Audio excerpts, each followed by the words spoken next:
One of my earliest memories are from a funeral. At the time, I didn't understand that it was a funeral. It's a confusing thought. I wasn't scared or sad. It was just a lot of people that I knew gathered in one room. A lot of them were upset, that much I remember. But there was something else. There was a man in the room resting on a big table. There was an older woman in a robe talking to us in a soft tone.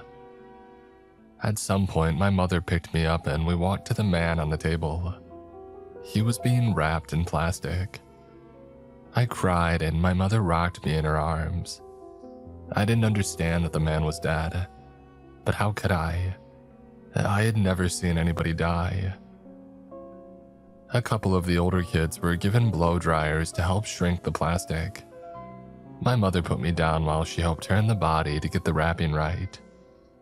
I retreated to the end of the table, where I played with my favorite Ninja Turtle toy.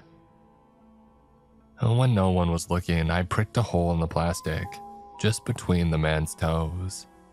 It was an accident. I was playing and the toy had a sharp edge. I was a bit embarrassed, and so I didn't say anything. We all sat there for hours, singing songs and talking in hushed voices. The old woman in the robe was so kind and careful. I remembered her stroking my hair and kissing me on the cheek. All the children of the town were there, both the infants and the teenagers. And they didn't want us to sleep, but we couldn't help it. They gave us candy to keep us motivated, but I still nodded off. I was barely awake when I heard the noise. I remember the plastic turning this thick, ink-like black, and then something slipped out right there, in that hole that I had poked between his toes. Something moved. I remember drawing in a cold breath that made me choke. It was so cold that I could feel something crystallizing down my throat. My voice burned and my heart kept beating louder and louder. I didn't understand what was happening. The last thing I remember from that day was the kind old woman screaming at two men to hold me down, as she hurried to me with a bone saw and an apologetic expression. Next thing I remember, I was in the hospital. It wasn't that bad. Getting fed through a tube in your arm is weird, but I got so many toys and comics from that day that it felt like Christmas all over. I had aches and pains, but they passed. Once I was okay, my parents sent me to live with my aunt in a neighboring town. I didn't like it, but they painted it as a great opportunity and a chance to meet new friends. They said that it was temporary, and I believed them. I hadn't met enough liars to know the signs. That temporary solution lasted all through my childhood. My aunt is a wonderful woman, and how she managed to care for not only me but my two cousins is beyond me. My parents would send her money, but they would never come to visit. We never talked about them. And when they passed in the winter of 2016, I wasn't told until long after their funeral. I can't say that I miss them. I wish I could, but I can't. After high school, I decided to pursue a degree in anthropology. I don't want to attribute all my interest to that first memory, but I can't say that it didn't have an impact on me.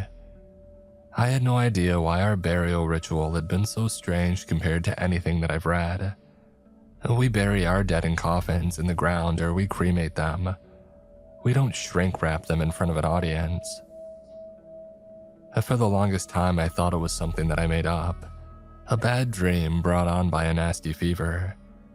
But the more I thought about it, the more that I had to know for sure. While studying for my master's degree, I decided that I was going to write a paper about this custom. That is, if it was real to begin with. I had a couple other topics lined up just in case. I asked my aunt about it. She wasn't too happy talking about the topic, as it brought up bad memories of my parents. She asked me to consider other ideas. However, I took note of something interesting. She never disputed the fact that the shrink wrapping was real. She would mention how that town wasn't a big deal, and how it wasn't noteworthy. But she never said that I was wrong. That village is in rural South Dakota. If you follow the Runalong River past the town of Hilltop and the wheat farms and far enough to the northwest, there's a hillside community with about 550 people. And not a lot of folks choose to settle there, as the place has spotty wireless and the roads have barely been maintained since the 70s. You'd be excused for not knowing that it existed. Most people just notice their Wi-Fi going bad as they drive past. Those who live up there are mostly retirees, but there's a couple who make their living doing seasonal jobs for these surrounding farms and ranchers. There's a grocery shop and a couple of truck drivers, and a church. If you follow the main road, you get to a bus stop. There's a preschool, but not a lot of children. Despite my aunt's disinterest, I decided to pursue this topic. I called up the village priest. The one that I remembered was already an old woman, so I figured there would be somebody else attending the flock. Turns out I was right. I got in touch with a man named Pastor Oswald. He picked up before the second dial tone. I was sitting in my car at the time, holding my phone with my cheek as I scribbled in my notebook. Pastor Oswald, I asked. Hope I got the right number. Oh, sorry, I don't get a lot of calls, he laughed. Who am I speaking to? I introduced myself as a master's student in anthropology and explained my interest in their burial rites. I didn't bring up the details of my past, thinking this person probably didn't know about me either way. I explained how I was there to interview and observe for academic purposes. Pastor Oswald waved it off. Oh, no problem at all, he assured me. We have a ceremony scheduled 2 days from now that you're welcome to attend. Respectfully, of course. How could I say no?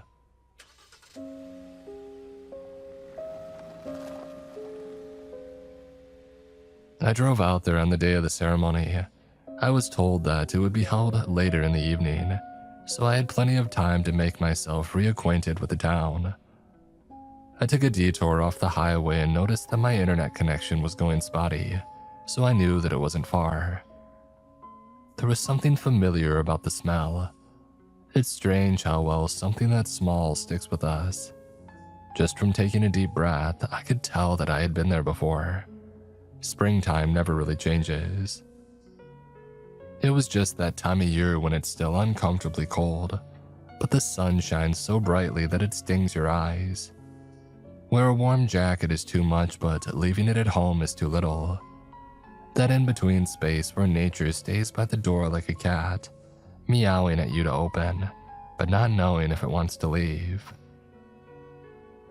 I found the bus stop and subsequently the road leading into town. I don't think that I've ever seen a more beaten up patch of asphalt. There had to be some other way for trucks to get up there that I didn't know about. I could hear my insurance premiums cry as these shock absorbers struggled to keep pace. The town church was a classic white with a small turn-of-the-century Midwestern bell tower. I couldn't see the bell though. There were a couple of cars parked outside, but nobody seemed to be around. I knocked a couple of times on the big double doors, but nobody answered. I figured that I would give Pastor Oswald a call, but I couldn't get a signal. It was the middle of the day, but there were a couple of people milling about, mostly older folks walking their dogs or buying groceries. Out of all the people that passed by, 3 of them were under the age of 60, and they might just have appeared younger than what they really were. The grocery store had a bit of a cafe corner where you could sit down to have a sandwich. It wasn't so much a coffee place as it was a collection of chairs scattered around a handful of wobbly tables, with a couple of handwritten signs showing the price of drinks. It looked way too cheap, but that's probably because they hadn't adjusted for the past 6 years of inflation. I grabbed a seat by the window, looking out over an abandoned street. A couple of crows had made their way into a trash can and threw garbage out like there was no tomorrow. They looked like they knew what they were doing. More young birds than there were young people, As I sat down for lunch, a peculiar man walked in. He was in his early 50s with a shaved head and a 5 o'clock shadow lining his jaw. Bit of a beer belly, but he had these really clear green eyes. He gave me a long look, stopped and circled back. He pointed a finger at me and cocked his head. "I know you," he stated. "How do I know you?" "I don't think you know me," I said. "Sorry." "Now hold on." He sat down across from me, still thinking out loud, and then pointing again, he started listing names. My mother, my father, my aunt, a couple of my cousins, and then something clicked. He snapped his fingers. "Oh, don't tell me," he said. "You're Henry's kid." "Hey, you got me there," I admitted. "You see the family resemblance." "Don't you?" I raised an eyebrow at that. He looked at me like I was an idiot. "Jerry, Uncle Jerry, Dad's brother." I'd never heard of an Uncle Jerry. Figures. He reached out a hand. I was hesitant at first, but he had a genuine smile. That, and he had managed to list a whole bunch of names from my family, some of which I barely remembered myself. He was the real deal in one way or another. I shook his hand as he started firing off a bunch of questions. We had a lot of catching up to do. We spoke for hours. He was pleasant to talk to, and the more that I looked, the more of myself I could see in him. We had the same ears, for example, and the same space between our front teeth. I told him about my studies and the peculiar memory of the shrink wrapping, and he perked up at that. "Oh, they still do it," he said. "It's the strangest thing." "You know what it's about?" "Yeah, I'm surprised you don't. Given the circumstance, you know." "What are you talking about?" I sipped my coffee as he gave me a curious look. He crossed his arms and leaned back in his seat. They call it Good Friday, Lung. You had it as a kid. Don't you remember?" Good Friday lung was a condition brought on by something in the soil. They didn't have an explanation for it, but it was something that occurred at about 3 to 5 days of decomposition. A person who died would exude this black smoke that made people sick. Apparently that's something that I got when I was younger. That would explain my memory. How burying them just makes it spread through the soil, gets sucked up into the groundwater and the crops. It's dangerous stuff. What about cremation? Burning them spreads it faster, gets in the air like a cloud. A whole bunch of people died from that at the turn of the century, according to the church records. What about acid, liquidation? That might work, but that'd be expensive as hell.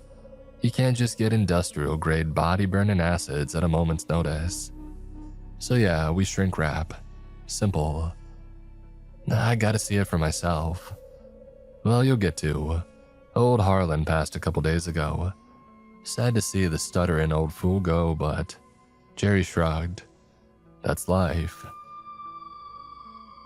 I had never heard of Good Friday lung. It sounded ridiculous. Apparently it was some kind of aerial infection that affected people who had lived in that town too long. They tried several techniques over the years, but shrink wrapping was the simplest and most cost-effective way to prevent any harm from spreading. It didn't quite explain everything. For example, why did they gather all the children at the ceremony? It seemed ill-advised to bring all the young to witness something so macabre. What Jerry had shared was a start, but it didn't quite paint the full picture. I had never heard of anything like this, and yet they all accepted it like it was a part of everyday life. My estranged uncle was supportive of my research into the subject, albeit a little bit less helpful than he might have wanted to be. For example, he had no idea where the condition had originated. Apparently, it was just a part of living by the river. Later that evening, people gathered at the church, and Jerry was supposed to meet up with me a little bit later, so this was my chance to talk to Pastor Oswald and get a bit of history. The double doors were wide open, and a group of 24 people had already gathered. And there on the stone altar at the very front was an old, dead man.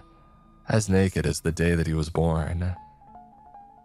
Pastor Oswald spotted me across the room. Compared to most people living there, he was relatively young, only 40 or so years old. He had these big glasses and an aw shucks kind of demeanor to him. I could easily see him as someone willing to geek out at some kind of convention. He shook my hand and invited me in. "Oh, glad to see a new face. These are trying times, but it's important to challenge perspectives. I hope that I'm not interrupting. Oh, just don't touch anything, you'll be fine."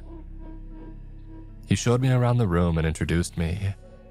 There were 2 men by the back that were supposed to transport the body after the ceremony, locking it in a crypt. There were a couple of volunteers helping with the plastic wrapping and turning the body. And then there were the children. As part of the ceremony, about a dozen children were there to help out. Most of them were given blow dryers to help the plastic shrink into this vacuum-tight seal. I had a couple of questions about that. "Is there a particular reason why you're involving the children?" I asked. "No, they're most susceptible to the condition," he explained. "If somebody gets sick, we need to know right away. That's why it's best to keep everybody around until we know the seal will hold. Involving them in the ceremony keeps them close and occupied." "Then why not keep them in the back or the other room?" "Well, then we can't immediately see if they get affected. They also get impatient from the waiting." "Then why are there no paramedics around or doctors? Maybe gas masks or..." "It's not that kind of condition." While Pastor Oswald still smiled, I can tell there was something in my line of questioning that poked a nerve. I slowed down, brought out my notebook, and took it one question at a time. "Well, then what kind of condition is it?" Pastor Oswald mulled the question over as he double-checked his equipment. There was a veil that was supposed to go over the body once the ceremony was complete. There was a wheeled gurney to roll the body out, to be sealed in a communal crypt. Those things I expected. What bothered me was the table with instruments and songs, flutes and tambourines, child-sized. "We've had a lot of people trying to fix it over the years," he explained. "They can't find a source. They can't even tell if you have it or not. It's not until the moment you lay dead and the decay sets in that the condition reveals itself. And by then you want them contained." "Exactly," he nodded. "But as far as prevention goes or the source of the contamination, your guess is as good as mine. I just know that it's been here a long time and it'll probably be here long after you and I are gone." "Then why not just move?"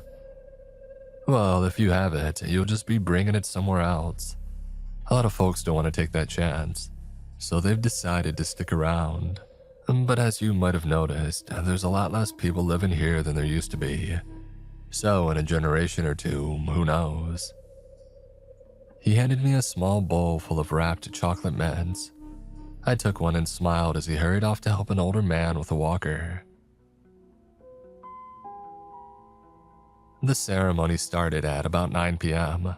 Most people sat down in the pews, but the children were sat up front by the altar. Pastor Oswald spoke in a very calm and reassuring tone. He explained it as a blessing, a challenge of faith to be overcome. "In these trying modern times, we often forget about the imperceptible things that shape our lives. Things like the way the wind carries our breath, how the moon shines through our window when the power goes out, how faith lifts us out of bed to carry our burdens. But men like Harland know of these things, and they know them well." It was a beautiful speech, and I remembered to take notes, but I was a bit distracted. I didn't even notice Uncle Jerry sneaking in to sit at my side. I was about to say something to him when he raised a finger to his lips, showing me that I ought to stay quiet. Pastor Oswald painted this ceremony as a reassurance of faith, that we're willing to do what we must in order to retain the natural order of things, that we must not let Harlan be remembered as something harmful to the community. The ceremony was explained as tying a final ribbon on a life well lived. And there were a lot of songs and hymns, some which I had heard before and some not. And Jerry seemed to know all of them by heart. Some kids helped out by playing simple instruments or tapping their feet. And there was an older woman playing the church organ. Pastor Oswald had a surprisingly strong voice. Harlan's widow described her husband's love for the outdoors and how he loved to take moonlight walks by the wheat fields. She urged everyone to take the scenic route home that night, as it was a full moon, to maybe get a sense of what he appreciated so much about the open sky. It was a nice thought, and I could see more than a few tears among the audience. Her jab about his chain smoking got a couple of laughs too. As the ceremony neared midnight, the children were asked to come up to the plastic-wrapped body with their blow dryers. As the machines began to whir, I could hear the plastic creak as the wrap tightened. It didn't take long. All of a sudden, the man on the altar had gone from a person to a package, anonymous and generic. As the songs continued, I noticed a shift in the room. The plastic was slowly turning gray, and the two men who were charged with moving the body were on high alert, but not towards the body. They were looking at the congregation, the children in particular. The parents were too. It's like no one was really watching the dead body in the room. Something was changing. As the plastic turned completely black, everyone seemed to breathe a sigh of relief. The plastic seal seemed to hold.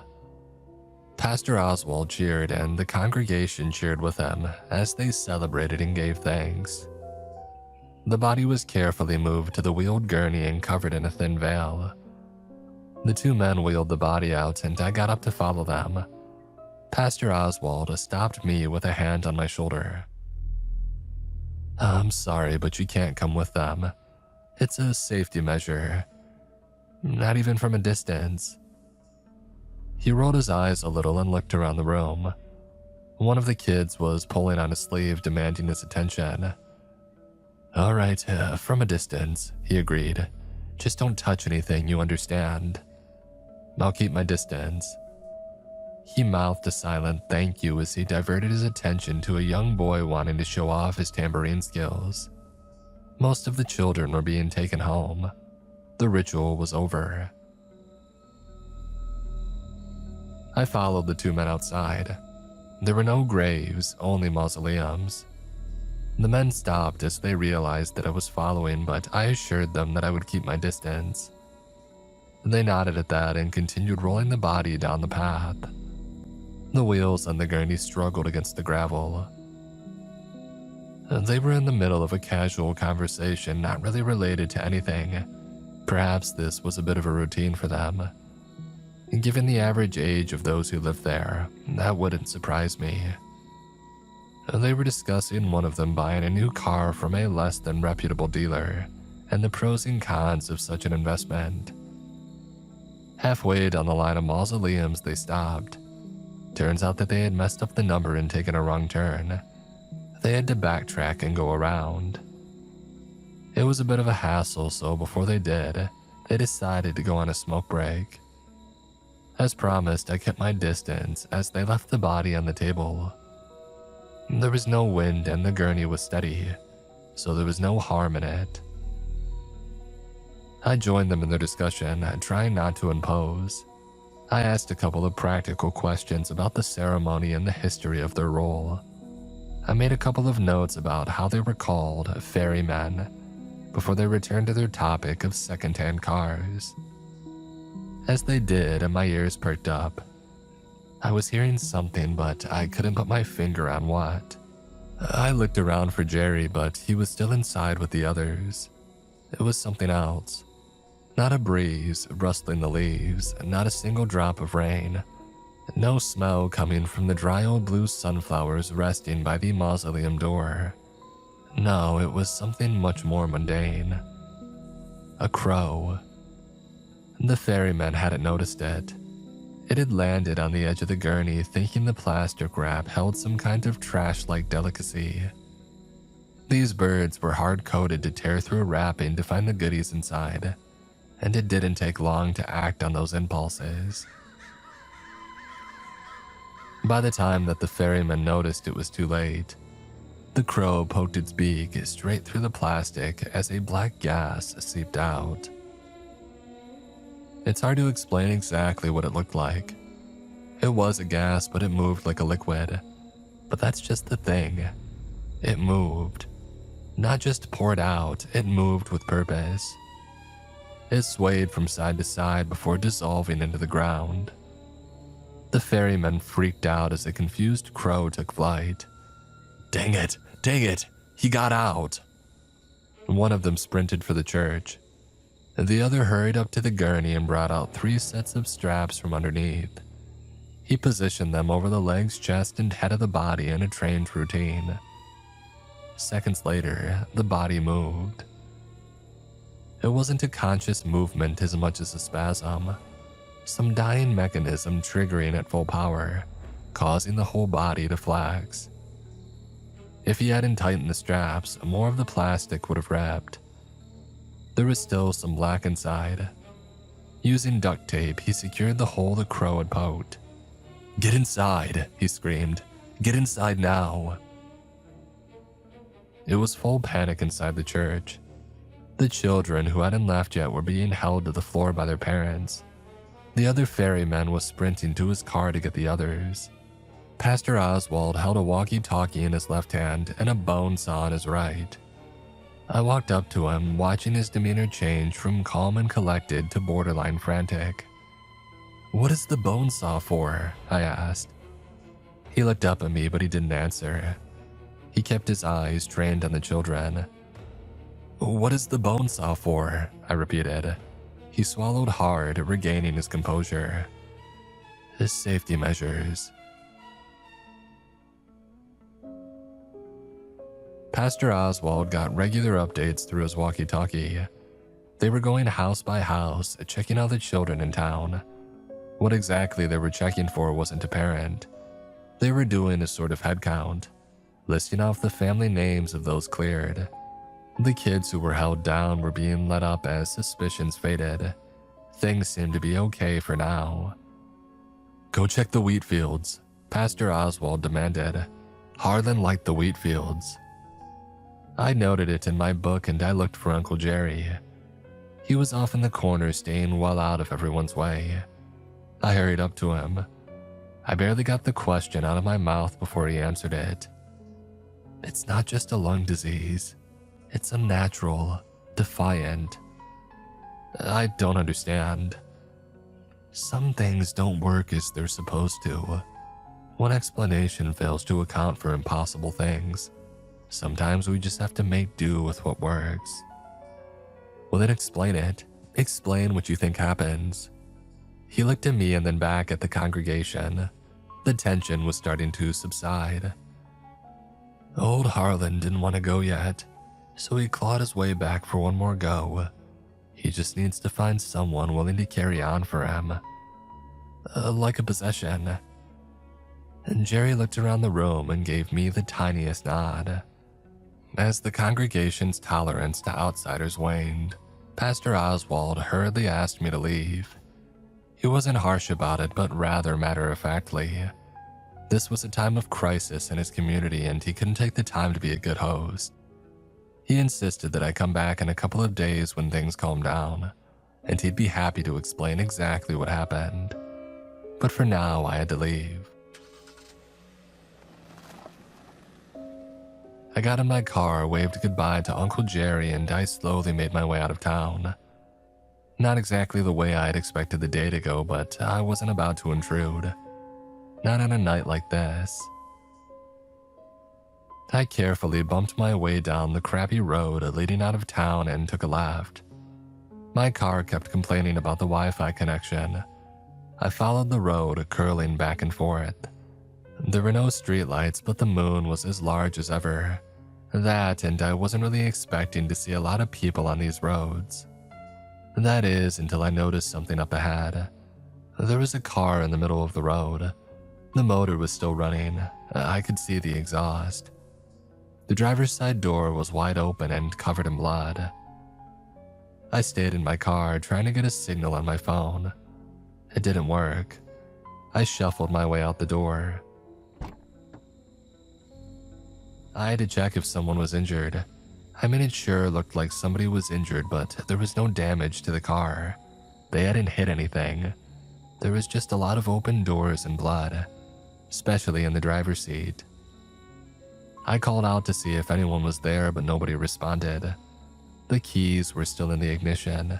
There was a comic book in the back seat. It was torn in half. I turned back towards my car and stopped. There was someone standing next to it, looking in through the window. The silhouette was barely covered by the moonlight, showing a figure with one arm much bigger than the other, a tilted torso shaped like a lowercase b. I could see the gleam of white in their eyes, but there was too much of it. Too many. It turned to me, still holding something in its left hand. It left a bloody handprint on my car. It tried to speak, but all that came out was a painful, drawn-out wailing. It was fast, much faster than me for sure. The moment it started running, I was only about 6 steps ahead. I threw myself into the parked car and I slammed the driver's side door shut. I crawled over to the passenger side as the door was torn straight off and thrown down the road. I crawled out the other side and shut the passenger door behind me, trapping whatever was coming for me in the car. At least for a couple of seconds. It didn't take long for it to break through. I couldn't just run down the road in a straight line, it would catch me. I had to try and lose it. There was a wheat field on the left side of the road and I figured I could lose it in there. I ran straight into it, keeping my head down and slowing only to hide my sound. I could hear something following me, something frustrated, with a deep, wheezing breath, like a man slowly choking to death. I managed to find a spot in the middle of the field where I could duck down. It was right by the edge in the shade of a tree. There was no way that thing would accidentally find me there. I listened to it shuffling about. It was nowhere near me, but I could tell that there was something wrong with it. The proportions were wrong, the sounds were wrong. It tried to speak, but it turned into either screams or a strangely coherent stutter. It sounded like words, but I couldn't make them out. And then I looked up. A family of crows tilted their heads down at me. One of them hopped along a branch, inspected me, and cawed, and the others followed suit. I don't think they meant anything bad, but they drew attention to me. Soon, that thing was coming my way. I tried to get away, but even at a sprint, I was nowhere near as fast. I remember something knocking me to the ground and putting a foot on my back. At least I think it was a foot. It was big enough to be a car tire. Something wrapped around my ankle and twisted, pulled, and twisted again. I'm not going to try and explain the pain of several compound fractures to somebody who's never broken a bone, but it's a terrifying violation. Your body is being woefully and forcefully disfigured in a way that it never has. That thing was tearing off my leg at the knee. And it did. I've experienced pain and fear before, but the mortality of imminent death is something that's hard to explain. It's in a category of its own. There's a searing pain in your nerves, an intense, scalding heat. And as that heat grows ever worse, the rest of your body grows cold. You start to focus on such pinprick, minute details. The exact shape of a leaf on the ground, the texture of a grain of sand. Your mouth turns dry as you realize that you can't force your eyes into focus. I was lying there on my stomach, my head to the side, bleeding out. The big thing lumbered away as someone joined me at my side. A man sat down in the grass, leaning against a tree. The crows didn't seem to react to him like they did with me. It was Uncle Jerry. No, they don't mean to do it. They're not even scared. It's just like clawing your way to the surface for air. It's what comes naturally. I couldn't answer. I was trying to conserve my breath. This happened to you too, he continued. Back when I went. My eyes rolled looking for him. I saw his shape, but it was diffuse, transparent. They got most of me out before I caught hold. Cut the extra arms off and all, but a part of me is still in there, just a bit distant. I could hear something shuffling around in the field. Whatever did this to me was still out there. I'm not here to gloat, Jerry explained. I've had time to calm down, to come to terms with things. Your life is yours, and I accept that. Honestly, I'm just glad that we had a chance to talk. He leaned in close, stroking my hair. I remember back when I was small, crying in my mother's arms. He was the man on the table all those years ago. If you let me in, I'll make this work, just this once. What do you say? I couldn't say anything, but I didn't have to. He knew my answer. I would do anything for a couple more breaths. I felt my pulse slow. I could focus. Not just on a single straw of grass, but the whole field. I could wet my tongue and wipe the sweat from my brow. I scooched a little, expecting a fountain of pain from my missing leg, but nothing came of it. Looking down, I was fine. I had a new leg. The skin and hair of it looked a little darker, but it was a leg. It just wasn't mine. It took some time to get used to. By the time that I got up off the ground, the thing was still running through the fields, tearing up swaths of wheat and wailing at the top of its lungs. It would stop at times to cough and wheeze, looking up at the moon. It seemed fascinated by it, like it really enjoyed the outdoors while simultaneously letting out a terrified scream. Two wills, one body. I made my way back to the main road. There were more cars there, the ferrymen along with a couple of volunteers. They were armed. The headlights from their cars cast these long shadows, stretching down the road, highlighting the blood, some of which was mine, dripping from the torn edge of my pant legs. It's in the fields, I said, pointing. It's big. Just the one. Just one. They fanned out and readied their weapons. The last thing that I heard before they entered the wheat field was a silent, "Sorry, Harland." And seconds later, they were shooting.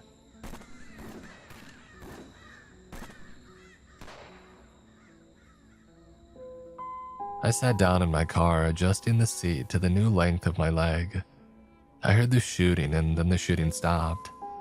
They burned something in the field and dragged the abandoned car off the road. A couple of days later, I talked to my aunt. She had confirmed that I had had an Uncle Jerry and that I had went to his funeral as a kid. That was the time that I caught Good Friday lung. Apparently, I was one of the first kids to survive it. She didn't want to get into specifics, but it had been violent. You have to do something terrible to stop it from expanding within a host. Researching it further, the best explanation of the condition is that a newly dead body sort of finds its way into a younger one, like a person desperate for air. Except two people can't inhabit the same space. It collides, creating something twisted and in between. It can be stopped if noticed immediately, but even then the chances are slim. I wrote a paper about it, but it was rejected. I had to go to one of my backup subjects. This was a couple of years ago, and I've tried to gain some legitimacy. I've had my leg tested, but they haven't found a reason why it looks so different, or is of a different length. Yes, at a glance, it looks like something just slap grafted onto my knee, but that explanation has been denied several times. There's no scar tissue, no mending marks on the bone, nothing. It's like it was supposed to be there. And of course, I wonder if this is going to happen to me someday. I was born there, but I haven't lived there. How can you know whether you're a part of this chain or not? You don't know for sure until you're gone, and by then, you're not experiencing anything. Or maybe in the case of Harland, you are. And do I want to? What's the alternative? I have plenty of years left to consider this, and I don't think that I'll ever have a clear answer. And just to be sure, I think that I'll have a final request upon my passing. Make sure my body is properly shrink-wrapped.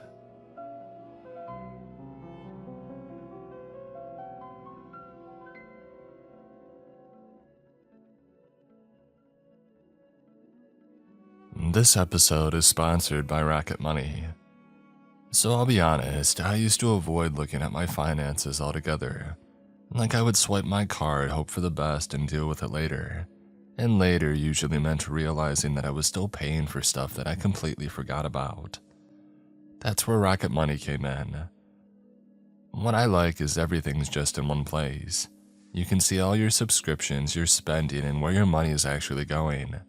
And if you spot something you don't want anymore, they can help you cancel it within the app with just a few taps. And they've already saved users over 880 million in canceled subscriptions. It also categorizes your spending automatically so you start noticing patterns, like maybe you're spending way too much on takeout than you thought. You can set budgets, track goals, and even get alerts for big purchases or upcoming bills, which honestly helps avoid those "oh no" moments. If you've been putting off getting your finances organized, this is a really easy way to start. Rocket Money is a personal finance app that helps find and cancel unwanted subscriptions, monitors your spending, and helps lower your bills so that you can grow your savings. Let Rocket Money help you reach your financial goals faster. Join at rocketmoney.com/Mr. Krabs. That's rocketmoney.com/Mr. Krabs. rocketmoney.com/Mr. Krabs.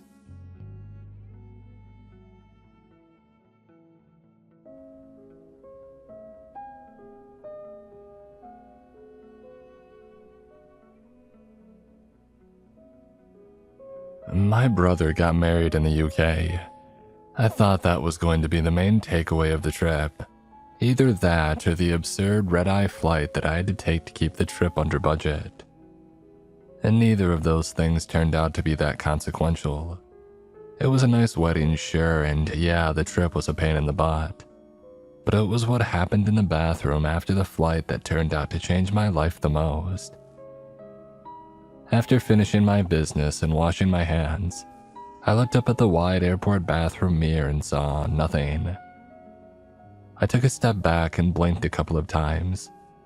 I didn't register what was happening at first. It was barely a conscious thought.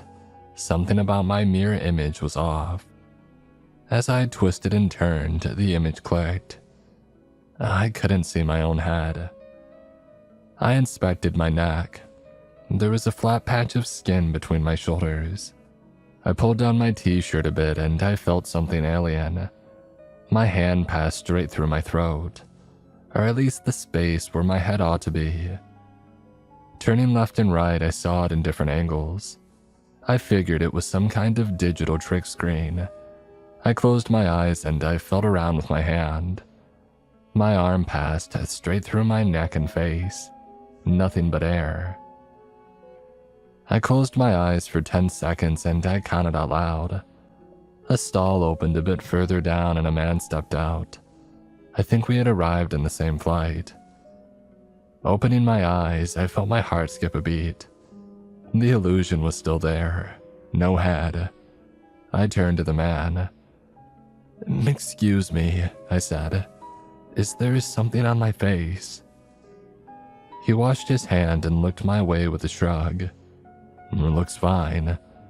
"No, really, is there something wrong?" His reflection had a head, mine didn't. How could that be? I still had this hope that it was some kind of trick. He turned to me as he dried his hands and squinted a little. "Oh, wait," he mumbled.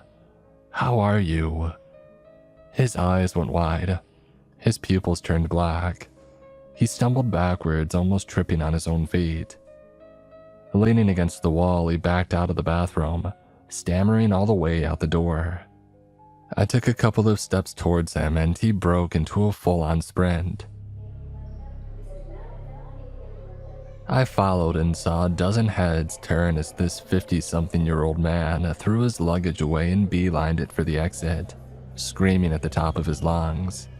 Security had to tackle him to the ground as plain white and blue shirts collapsed out of his carry-on.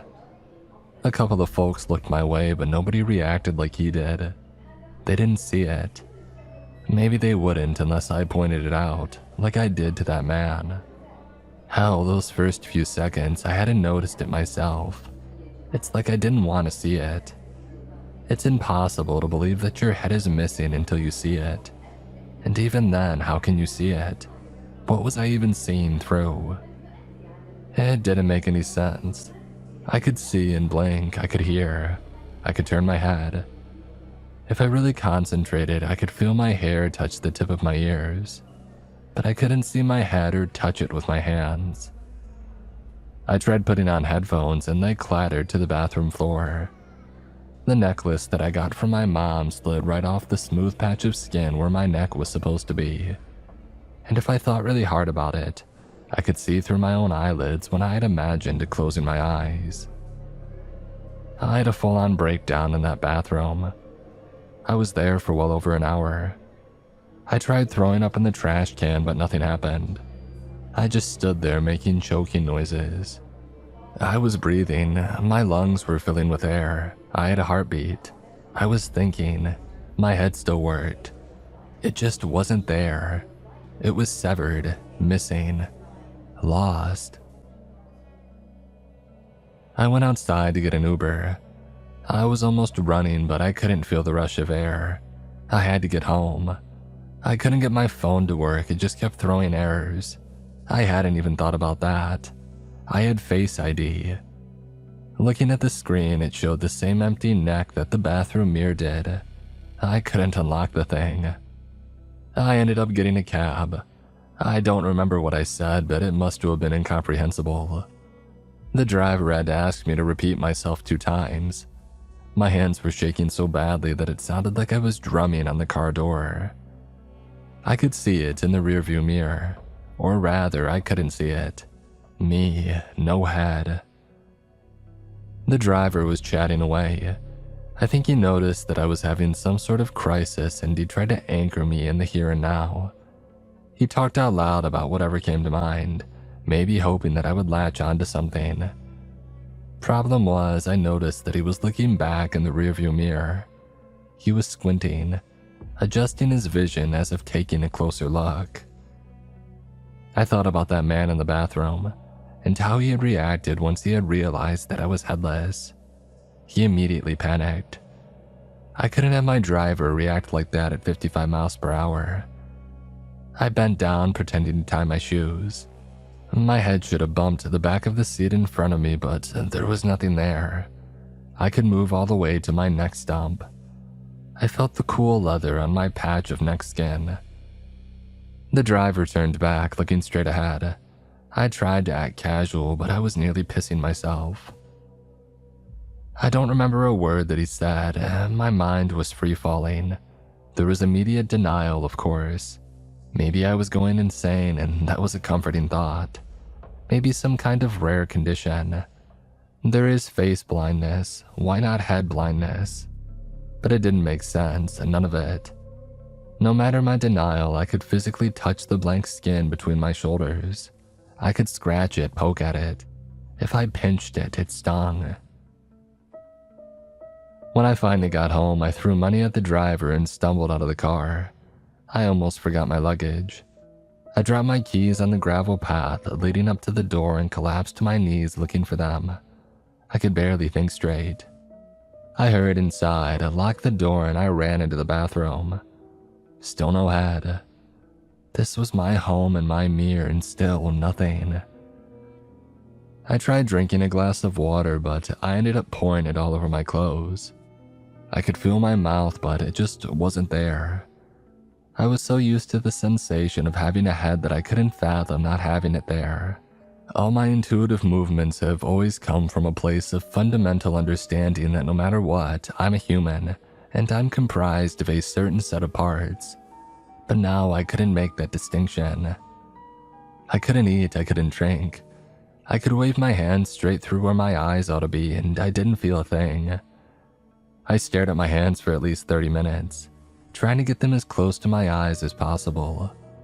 It felt like I was squinting, as if preparing for a rough surface to touch my eyeball. But nothing happened. I just stared and felt nothing.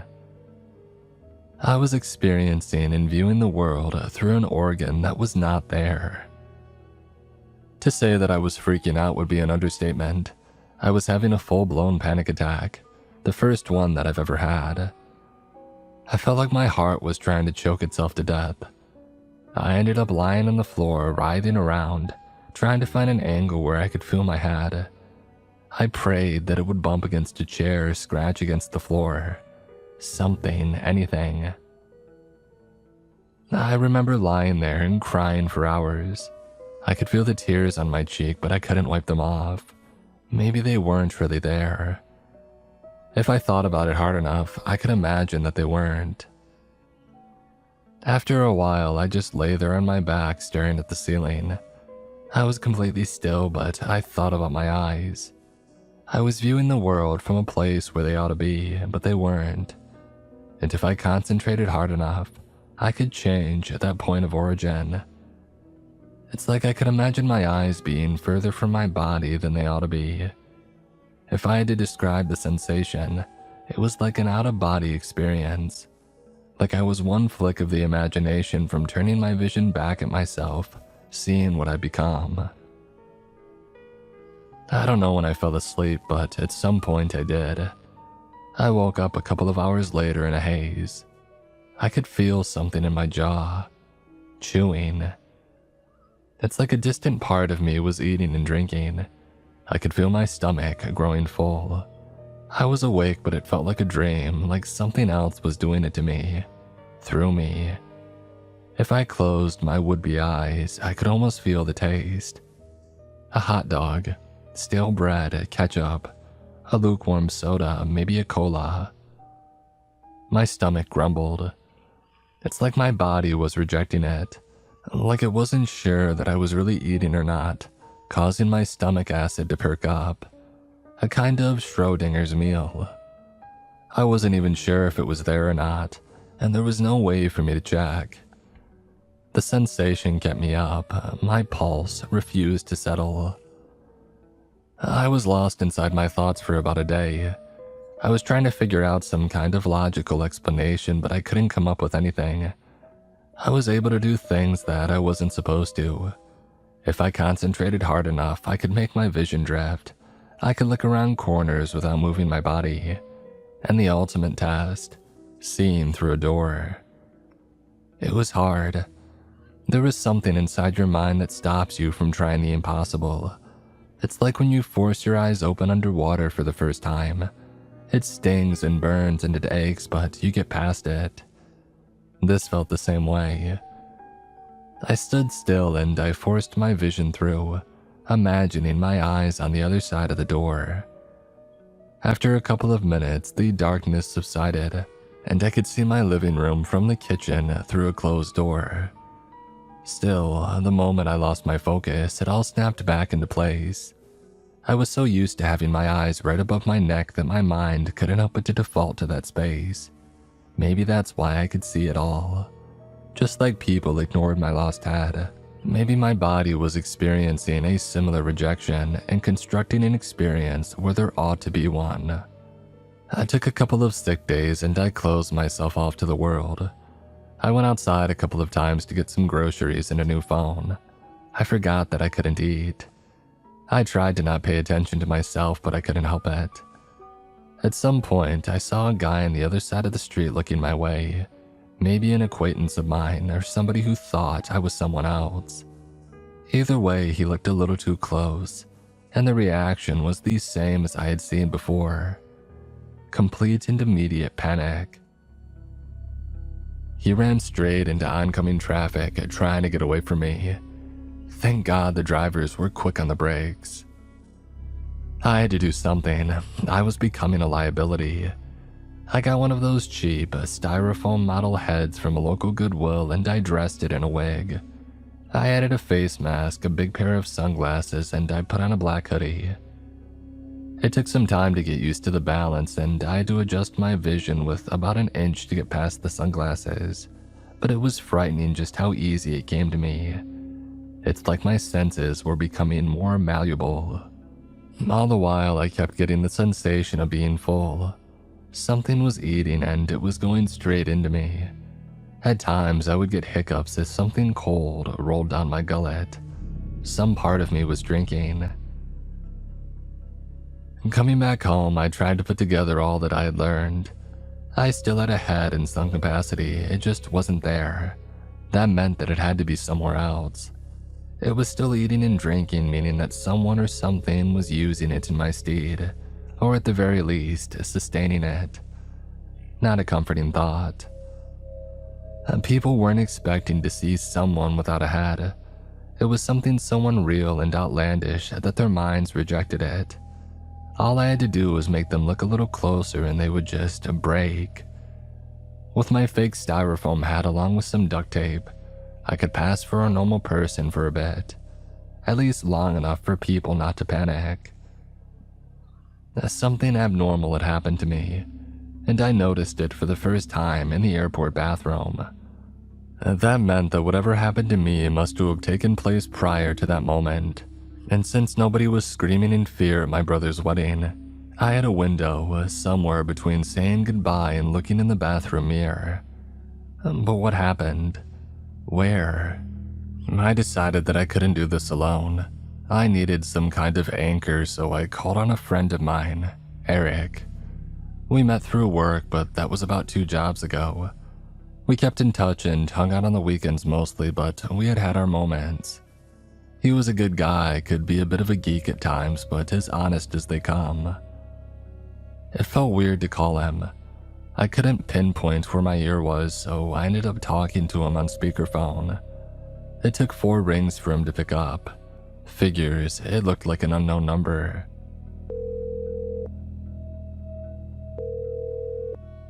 "Eric, it's me," I said. "I could use your help." "Sorry, I can't hear you. You sound weird." I closed my eyes and realigned. My mouth was off. I had to anchor it to where it ought to be. I tried to imagine it in my mind's eye, the shape of my lips as I talked. "Is that better?" "Oh, I guess so, yeah. What's up?" "Eric, something's come up and I could use your help." It took him a couple of seconds, but he could hear that I wasn't messing around. "Are you okay?" "Sort of, but not really. It's a whole thing. If you could drop by, maybe I could explain." "You need me to bring anything? Are you hurt?" I looked around, not by turning my head, but by rearranging the space where my eyes ought to be. It felt like swimming, but with my body standing still. I was getting better at it. "I'll need to show you something weird. Something really, really weird." Eric showed up in less than an hour. He's a mid-20s guy with a less than athletic build, thick glasses, and bulky clothes to hide an even bulkier physique. That said, the man was deceptively strong. I had seen him haul boxes on one shoulder like they were pillows.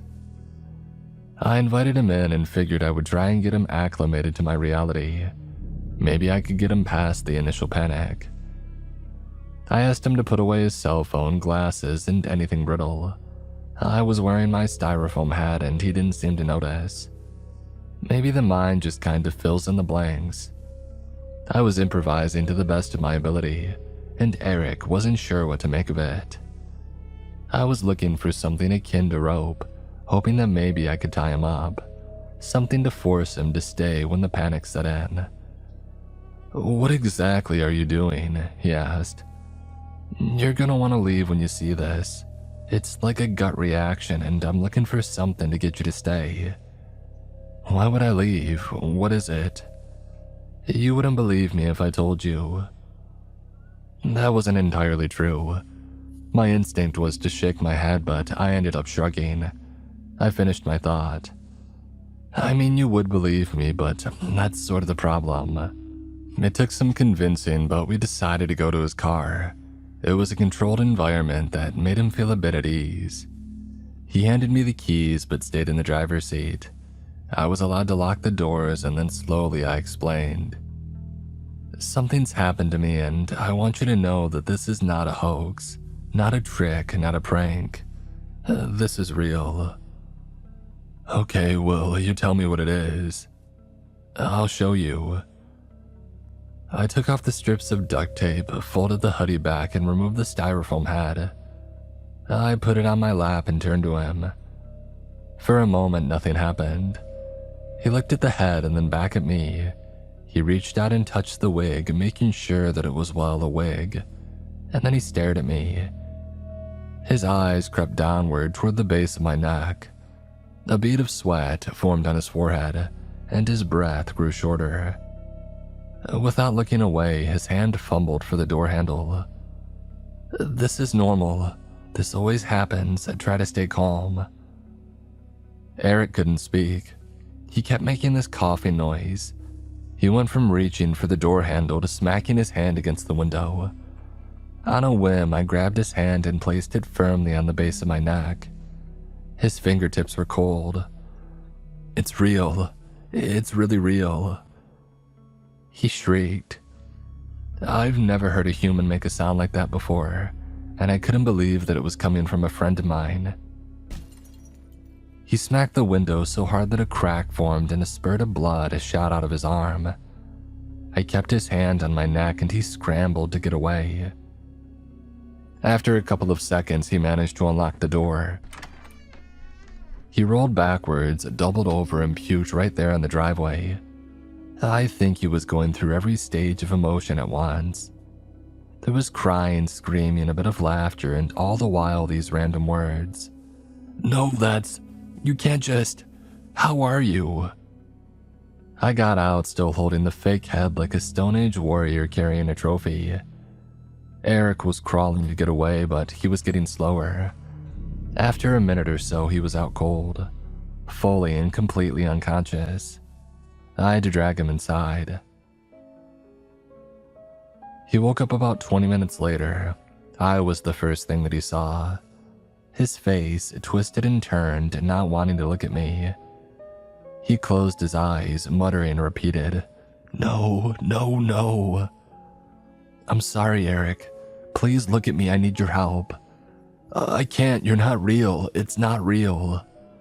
Look closer. He opened his eyes, still shaking his head, and slowly but surely I could explain to him what was going on. He wouldn't stop shaking. It was like he was running a fever. But as I explained what had happened, he began to recover.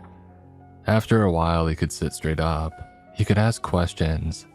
And before long, I could show him the neck patch without him getting a stomach cramp. He didn't like looking at it, and we agreed that I would keep my fake head on for now. It was easier to stomach. I explained the situation, the time frame, and my suspicion that something had happened between one point to another. That and that I was experiencing something from another perspective, from another place. I was eating and drinking somewhere, somehow. Eric didn't like it, any of it. He didn't like talking about it, thinking about it, or looking at it. And despite all that, he dug his hands into his hair, closed his eyes, and forced himself to consider the options. Wild animals don't buy hot dogs into Coke, he muttered. Whoever's doing this is, at the very least, something that can pass for a person. Yes, I blurted out. Yeah, that's a good point. Was there any time when you weren't paying attention? If somebody steals, they usually do it when you're not thinking about it. Well, it was a red-eye flight. I was sleeping half the time. Well, then it was probably somebody on the flight. Eric and I stayed there for a couple of hours, catching up and trying to make sense of things. He could barely wrap his head around half of what I was saying, but he was trying to look at it from a logical point of view. My head wasn't where it was supposed to be, so it had to be somewhere else. That made sense. Eric had a friend working at the airport, a high school buddy. It would take some convincing, but he figured that he could at least get us a foot in the door. There had to be some sort of footage that we could check. Eric made some calls and he was just happy to get out of the room for a while. I could hear a loud conversation from the other room, but Eric gave me a nod as he came back. That's gonna cost me, but he can help. Just keep a low profile. If the surveillance footage could help us get a clearer picture of the last time one I'd had, that would close the gap significantly. It was a long shot, but it was a start. Eric had to sleep off a sudden headache, but his friend had the night shift anyway. We drove out there around midnight. It was a quiet ride. Eric refused to look at me. It was for the best. I wanted him to keep his eyes on the road. It was a pretty long ride, and I found my thoughts drifting a little. As a playful test, I drifted my eyes out the side of the passenger window. It was weird seeing the world pass by so fast, unbound by anything resembling a physical body.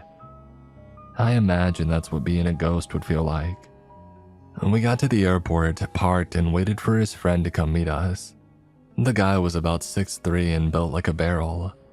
There was barely time for introductions. We just waited until the coast was clear and he ushered us inside. The big guy put a hand to my chest, almost knocking over my styrofoam hat. I had to scramble to keep the tape in place. "You're not gonna do any crazy stuff, are you?" I wanted to shake my head, but I figured I wouldn't risk it. "No, sir," I said. "I need help finding someone." "Whatever." He shoved me inside and hurried down the corridor. Eric struggled to keep pace as he gave me an apologetic look. We ended up inside a security room. This wasn't one of the big airports where you have dozens of security personnel. This room only had space for 2. The big guy plopped down in an all too small chair and looked over his shoulder. "Alright, we got 10 minutes. I gave him the time and date. There were no cameras inside the bathrooms, but there was one in the hallway outside. Surveillance cameras have really bad quality though. They're meant for bulk collection over a long time. And the angle didn't help. Everything looks different from above. He managed to rewind to the correct date and time. As he scrolled through the footage, I noticed something on one of the cameras. Myself. We played the footage a bit when I noticed commotion in the background of the video. A couple of shirts flying through the air, changing the angle. I got a better view. There was a 50-year-old man making a break for the exit at full sprint. "Hold on," I said. "I was in the bathroom when he flipped out." "No, you're right there." Eric pointed. The security guy changed the screen, showing another angle. The time didn't match up. There I was on the screen leaving, and at the same time that I was in the bathroom. "Do you have a view outside the entrance?" I asked. "Could you see where he goes?" "I'll make it quick." He switched to camera 9 and I got a closer look. The head was clearly mine, but the rest didn't look quite right. The legs were slim and the arms seemed a bit too short. The torso was craned like that of an old man. It took some time to get used to the real image, but playing the footage back, you could clearly see something wasn't right. One arm was clearly shorter than the other, and the more I looked at it, the more I realized how wrong it was. Something took my head and wandered right out of the airport in broad daylight, and no one noticed, not even me. The security guy got out of his chair and hurried into the hallway. His walkie-talkie chimed. I could hear him meet someone outside as they engaged in casual banter. Eric looked around, trying to figure out what to do. We were clearly not supposed to be there. I positioned myself by the door and let my eyes drift sideways. Then my hearing. All of a sudden, it was like I was standing next to them. The 2 guards were chatting away. The big guy was convincing the smaller one to go get some snacks from the break room. They came to an agreement, but we wouldn't have much time. The moment they turned their backs, I tried snapping myself into place, but I couldn't. For a moment, I was too disoriented to find my way back. It's like I had stretched a line too far and it had snapped. I was drifting, unblinking from where I was supposed to be. It felt like trying to balance a bar of soap on wet ice. Somewhere far away, I felt Eric take my hand and pull me away. I heard a distant voice. I tried to find my way back, zipping through airport crowds, through doors and walls and windows, all the way up in the ceiling and halfway into the floor. In less than a heartbeat, I could be inside, outside, above, or below. Sounds distorted as an amalgamation of blurred voices melded together into a general human soup. And somewhere in that buzz of sensation was Eric calling out to me. I focused, I followed it. I made the tiniest move towards it and felt something snap back into place like a magnet. "Do you hear me?" Eric repeated. "Are you in there?" "I don't know," I gasped. "I don't know, I'm losing it. I think I'm losing it. Let's get you home." I didn't even realize that we were in his car. He must have dragged me through the entire building. On our way back, I could feel myself growing full and satiated. Someone was eating, feeding me. "Someone wore my head," I said out loud. My voice was a bit off, but I adjusted. "Someone who walked out the door," Eric added. "Maybe they didn't get very far." "What do we do? Check every taxi company in town and hope for cameras." "First things first, what happened in there?" "It's my eyes. They're off." "Off how?" I didn't know how to explain it. How do you explain being unbound to a physical body? Non-locality, superpositions. I had no idea. I tried to find the words, but it just came out as a grumble. Eric tapped me on the shoulder. "Hey, we'll figure it out." Eric crashed on the couch that night. I tried to get some sleep, but it's like my head didn't need it. My body was exhausted, but part of me just wasn't. I couldn't trick myself into thinking that I had eyelids anymore. I couldn't yawn. I tried to get comfortable, but I just ended up letting my senses drift. I could hear cars passing as my hearing reached the highway. Streetlights passed by so fast, they looked like a straight line. I heard a conversation inside a dark apartment. Two people whispering intimate nothings like there was nobody else in the world. But I was right there with them. And then a thought. What if I could find what my eyes were really seeing? I sat up and tried anxiety and accept whatever sensation came to me. I could feel eating. Maybe that was a place to start. I focused on the taste in my mouth and the smell in the air.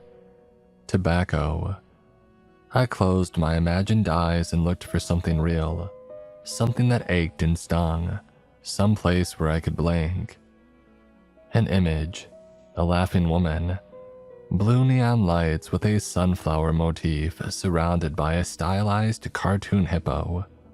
Some kind of club. My eyes burned like I had drenched them in salt water. I tried calling out to Eric, but the image remained. The woman turned to me. "Eric?" The woman scoffed. "I look like an Eric to you." I snapped back to my bedroom. I was saying Eric over and over. He was already coming in, yawning with every step. I grabbed a pen and a paper, drawing the cartoon hippo to the best of my ability. This, I said, throwing the paper at him. "I saw this." "You sure?" "Yeah," I said, trying instinctively to nod. "It's here." "Oh, that's not far, about 2 streets down from my place." "We gotta go. Please, we gotta go." Eric yawned again and nodded. Tired or not, he was not about to miss a lead. We got back on the road as I fumbled to get the styrofoam head back on. I was out of duct tape and ended up throwing it haplessly into the back seat. Eric tried his best not to look, but I could tell that he wasn't okay. Every time he looked at my empty neck, he shuddered. He was right. The place wasn't far off. A downtown dance club. I had never been there, Eric hadn't either, but he saw it every day on his way home from work. He had always liked the logo, I think. We managed to find a parking spot about a block away, and we made our way on foot past old brick buildings and chain-linked fences. The place had already closed for the night, but only recently. There were still drunks outside, smoking in the blue neon glow. We didn't have much time. If something with my head had been there, it couldn't be far off. Looking a little closer, I noticed a woman in the crowd. I recognized her from the vision. I walked up to her as she finished a cigarette. "Excuse me," I said. "You were talking to somebody just now. Where'd he go?" "You know him?" It was weird hearing her voice again. The moment I did, I could feel something in the back of my mind, like a tickle, an echo. Like my imagined ears and real ears had synchronized for a moment, causing a sort of mental feedback loop. It subsided after about a second. Eric stepped in, pushing me aside. We're giving him a ride. You know where he went." She pointed a finger down the street. Eric grabbed my arm as the pain in my head settled into a quiet lull. The woman shrugged us off as our jog had turned into a run. Hard steps on harder concrete, rounding a corner, crossing an alleyway, taking a sharp left. All of a sudden, there was a figure standing under the streetlight. At first sight, he wasn't anything special. Just a guy. Brown hair, average build, average height. I almost missed him until I looked a little closer. Eric kept running, but I grabbed him by the arm, tugging him back. The man under the streetlight was not as ordinary as he had first seemed. His legs were too thin and his arms too short. His head slightly bigger and younger than his crooked torso. He turned to us. I could feel something strange. There was a connection there. I could imagine myself blinking and see it on his face. On my face. We stood there for a moment as a car turned in. The man waved it off. As the car sped off, he stepped out of the light and came closer to us. There was more of him to see. Strange appendices reaching out of his back. A collection of heads hanging from his belt. In one moment, he gave off the impression of an elegant woman in a ball gown. In the next, he was a dock worker. I think that I might have seen one of them on the flight. And then it turned into me. He stopped a couple of steps away. Eric was barely breathing. The air trembled as the distance between that thing and I felt magnetic, like something would snap if it got too close. "I'll go home," the thing suggested, its words spoken on my tongue. I could feel it. I wasn't prepared for that. It felt strange in my mouth. "I need that back," I said, swallowing hard. "I need me back." "You don't," it said. "You'll grow old. Ugly. That's not for you to decide. I reckon." It looked at Eric but turned away. I don't think it liked his glasses. Instead, it trained its eyes on me, my eyes. And every now and then that sight bled through, making me see myself through a fleeting image, like two lives superimposed. It stepped a little closer, not out of malice but curiosity. It was almost within a misshapen arm's reach. "How do you do it?" I asked, my words reflected. "How do you do this?" "Oh, we just trying to find ourselves." "You can't just take what's mine. You can't do that." "What makes it yours?" "It's me and that's my head. I was born with it." "Well, that don't make it yours." "Of course it does. What are you talking about?" I leaned in closer, letting my own voice speak directly into the empty vacancy of my would-be face. "Just because you have something don't mean you'll always have something."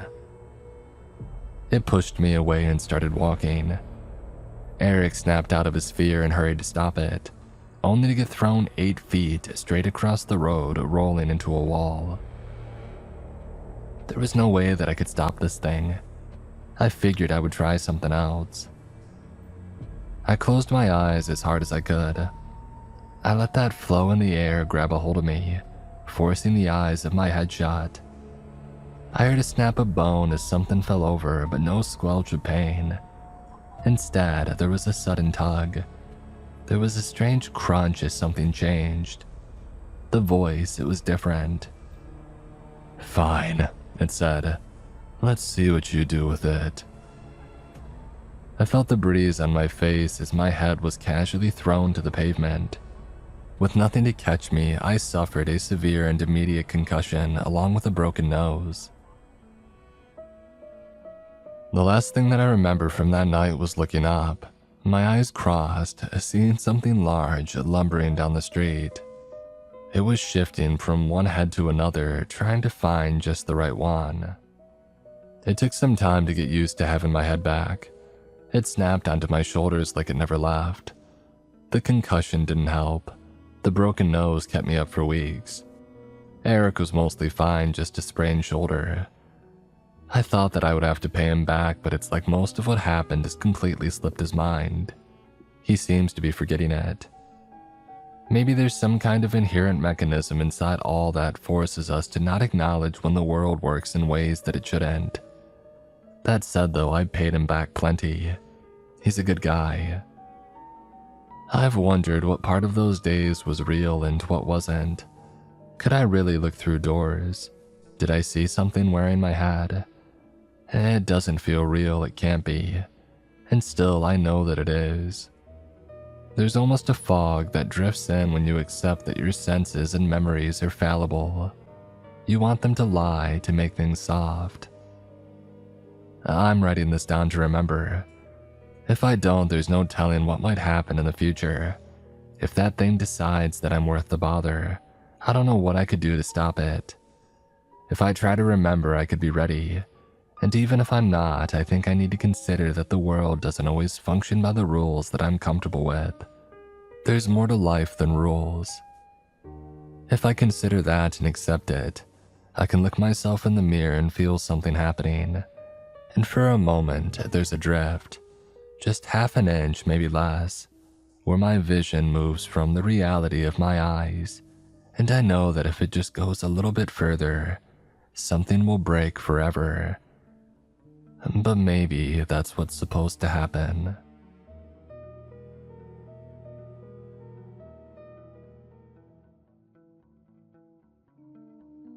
This episode is sponsored by Quince. Lately, I've been trying to simplify my day-to-day, especially when it comes to what I wear.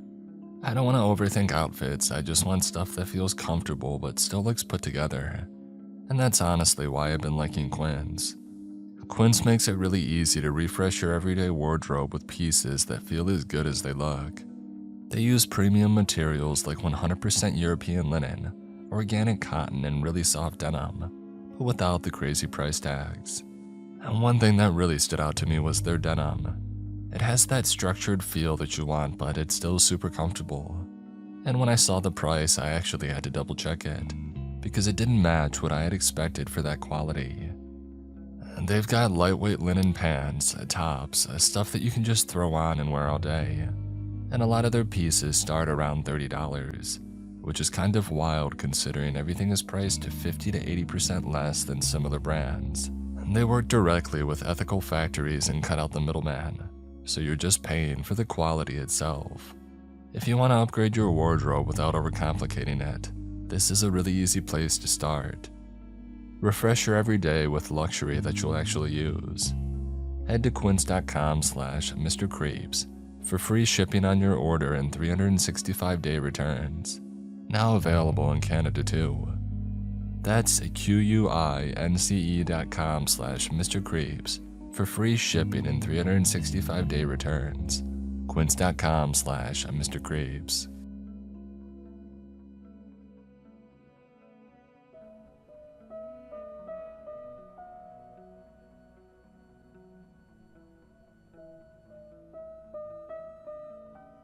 The Reddit thread was buried under 40-something replies and I almost missed it. My phone was at 12% and the cheap IKEA lamp on my desk was doing the thing where it flickered every few minutes without actually going out. And I was tired enough that I had been scrolling for about an hour without reading anything. The post had no title, just a username, a throwaway account created that day, and a block of text that read like somebody had typed it fast and not gone back. My friend went in 3 days ago, He said that he found a way into the old Harwick facility off Route 9 past the county line. I have the coordinates that he sent to me. He kept texting updates for the first hour and then the messages stopped except for one at 2 in the morning when he just said, "The lower levels aren't on any of the floor plans that I found. There's something wrong with the way the tunnels are laid." That was it. Cut off mid-sentence. I read it twice. My first assumption was ARG, an alternate reality game, some elaborate thing with planted accounts and fake distress signals. The writing had that quality to it, the kind of breathless urgency that usually means someone put a lot of effort into making it look effortless. I almost kept scrolling, but then I copied the coordinates into Google Maps because I was already awake and there was nothing else to do, and the pin landed on a real place. A result from a historical preservation database. Harwick Signal Processing Facility, decommissioned in 1987. Federal ownership transferred to county land management in 1993. There was one photograph attached to the record. Concrete structures half buried, chain link perimeter fencing. The photo was dated 2004. I went back to the thread. Someone 3 replies down had written, "The eastern access point has been sealed since at least 2019. I drove out there last fall. If this is real, those seals are open." Another reply under that, "Check the second access on satellite. Something's different." And then a reply from the original poster, timestamped 4 hours after the first. "He still hasn't answered. I don't know what to do." I sat with that for a minute. The lamp flickered. And then I refreshed the page and the thread was gone. Not deleted with a mod note, not locked, just gone like it had never been there. I checked my browser history. I clicked back through it and got a Reddit 404. The throwaway account came up as suspended when I searched for the username directly. I should have gone to sleep. I know that, but instead I sat there at my desk while my phone died and thought about the coordinates, which I had already written down on the back of a gas station receipt, because I have a habit of doing that. And I thought about the last message cutting off mid-sentence, and I thought about the reply saying the access point shouldn't be open. I left at 5:30 in the morning. I'm not reckless. I want to be clear about that because what comes next is going to sound like I am. I packed deliberately and took my time doing it. I found the Streamlight flashlight that I had bought 2 years ago for a camping trip that I ended up not taking, and checked the batteries and packed 2 sets of spares in a Ziploc bag and put that in the front pocket of my backpack where I could get to it fast. Water, energy bars, a paper printout of everything that I could find about the facility in the hour that I spent searching before I left. I had the screenshot of the coordinates and I had a rough idea of the layout from a military base decommissioning document that I found on a government archive site. 2 above ground levels, at least 1 sublevel, connected by a central stairwell. The gun, I debated for longer than I want to admit. It's a Glock 19 that I've had for 3 years. I'd put probably 4,000 rounds through it at the range. I'm not careless with it, I keep it cleaned and I know how it works. I stood in my kitchen holding it and I thought, you're going to a place where somebody might be hurt and needs help, or you're going to a place where something is wrong in a way that you don't understand yet. Either way, I took it. I holstered it on my hip under my jacket, not in the bag, somewhere that I could reach it without thinking. I drove out, and just as it was getting light. Route 9 past the county line is the kind of road that used to go somewhere, and now just connects 2 stretches of nothing. The gravel access track wasn't marked. I almost missed the turnoff and had to reverse 30 feet to find it. And it was rougher than it looked on satellite, and deep ruts that bottomed out my car twice before I parked under a stand of scrub pines and got out.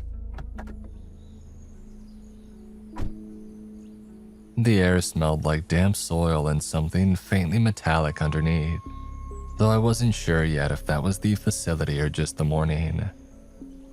The fence was chain link, 8 feet, and it had been cut. The edges of the cut section had oxidized to a dull brown, and the flap had been folded back and more or less stayed there, bent into shape by repeated use.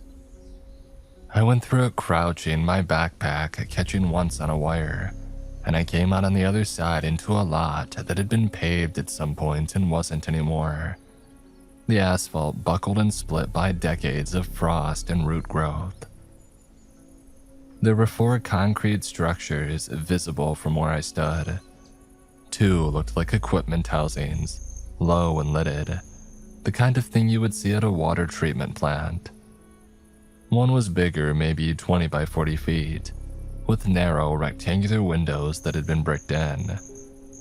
The 4th was partially buried in the hillside to the north, just a facade of poured concrete with a heavy door at the center. The warning signage was still there, mounted to posts that had rusted through at the base and leaned at angles that made them mostly illegible. I could read "Authorized personnel" on one and "Trespassing" on another, and that was about it. The ground between the structures was overgrown, hip-high grass gone dry and yellow, and the whole place had the quality of somewhere that had been left alone long enough that nature was in the middle of deciding whether to absorb it or not. Not dramatic decay, just a slow and indifferent erasure. The bunker door on the hillside was the one from the photograph. It was a sloped steel door, double panel, set into the concrete at about a 30-degree angle, and it was open. Not all the way, maybe 18 inches. Enough to get through it if I went sideways. And it had been open long enough that the edges had started to corrode where they met the frame. I stood in front of it for a moment. There was nothing really ominous about it. It was just a door that was open when it probably shouldn't be. I looked back once, the way that I had come. The pines, the gravel track, the gray morning sky with some low cloud cover moving in from the west. And then I turned on the streamlight, angled myself sideways, and I went in. And the air changed immediately. It dropped maybe 10 degrees in the space of a step, and the stale quality of it was hard to describe. Not rotting, more like sealed, like the air in a room that had been closed for years and then opened. There was something metallic underneath it, faint. The sound changed too. The ambient outdoor noise cutting off almost completely the moment that I had cleared the door, replaced by a low silence that had a density to it, if that makes sense. Like the quiet in the room after a sound stops. I paused, and just inside to let my eyes adjust to the flashlight beam. Stone steps descended about 15 feet to a landing and then continued. The walls were poured concrete, rough with conduit running along the left side and a handrail on the right that had pulled partially away from the wall. I tested the first step with my weight and then the second. They were solid. I went down. Behind me, the door shifted. I heard it, a low scraping sound as it moved maybe an inch further closed. I turned and looked at it. It sat slightly more closed than before, probably just from the pressure change of me entering. I watched it for a few seconds and it didn't move again. I turned back and kept going. The first level was offices. A central hallway maybe 60 feet long with doors on both sides, most of them opened, a few pulled shut. The floors were linoleum, gray and green, coated in dust that had settled so evenly and completely that it looked like paint. I moved slowly, checking each room as I passed. Standard office furniture, metal desks, filing cabinets, rolling chairs overturned or shoved into corners. One room still had paper in a wire basket on the desk, fused together by moisture and time into a single, solid mass. Another had a bulletin board on the wall with a few papers, a thumbtack to it, unreadable.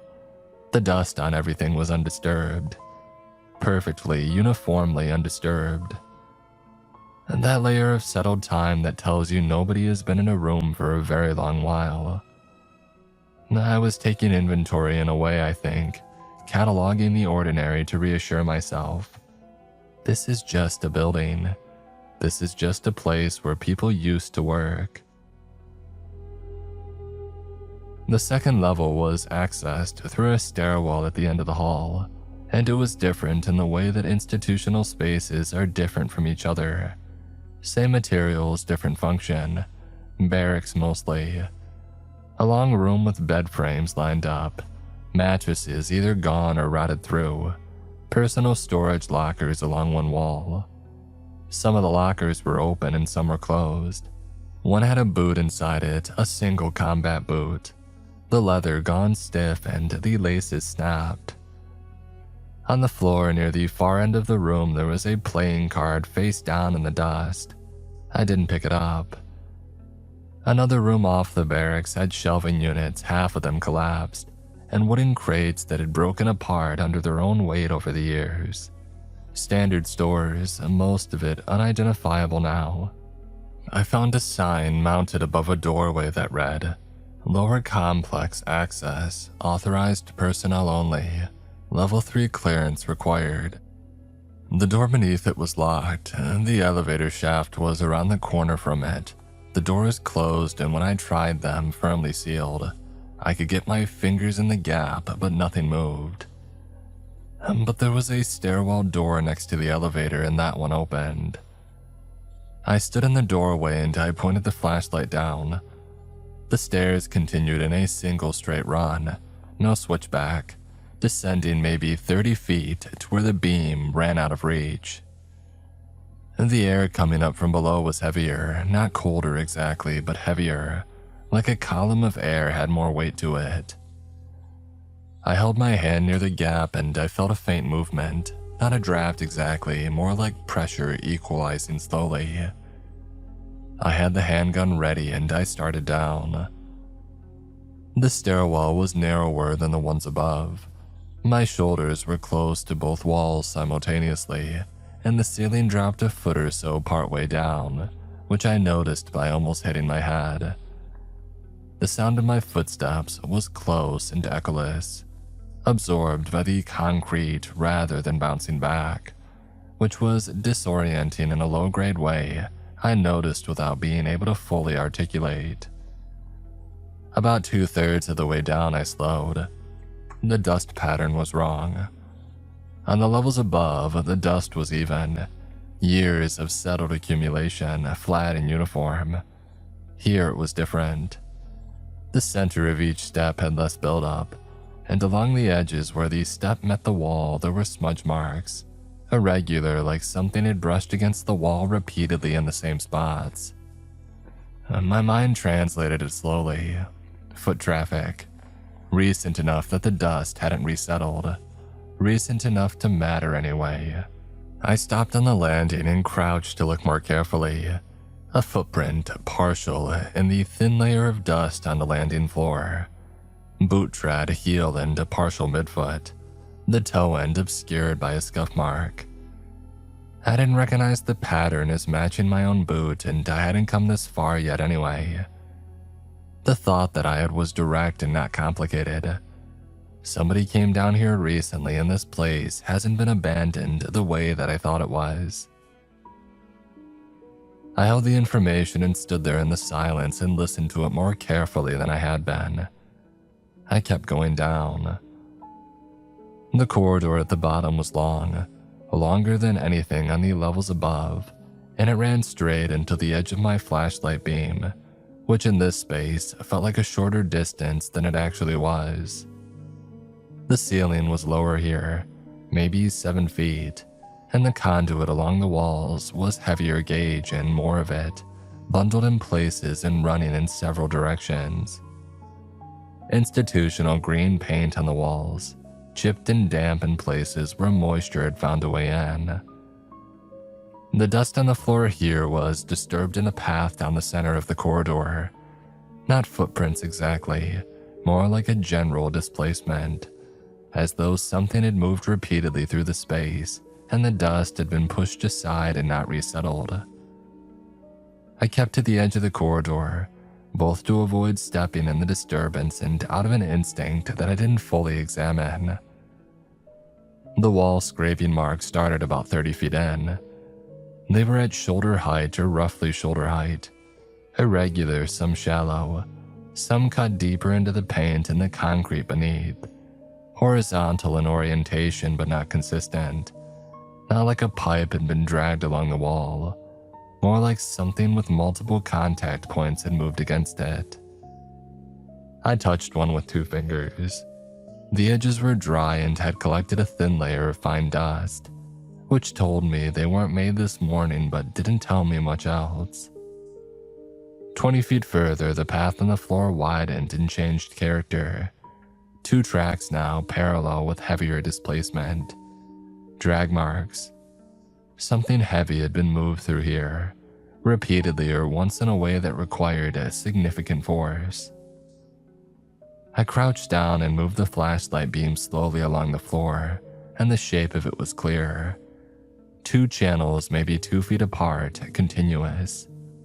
I followed them with my eyes as far as the beam reached, and then I saw the smear on the wall and I initially registered it as rust. The facility had enough oxidation on the hardware and conduit fittings that it was plausible, and I kept moving for another 2 or 3 steps before something made me stop and go back to it. It was at arm height on the right wall. I put the flashlight close to it. The color was wrong for rust. Rust goes orange and then brown and then almost black over time. And this was darker at the edges and had the kind of peripheral smearing pattern that rust doesn't make.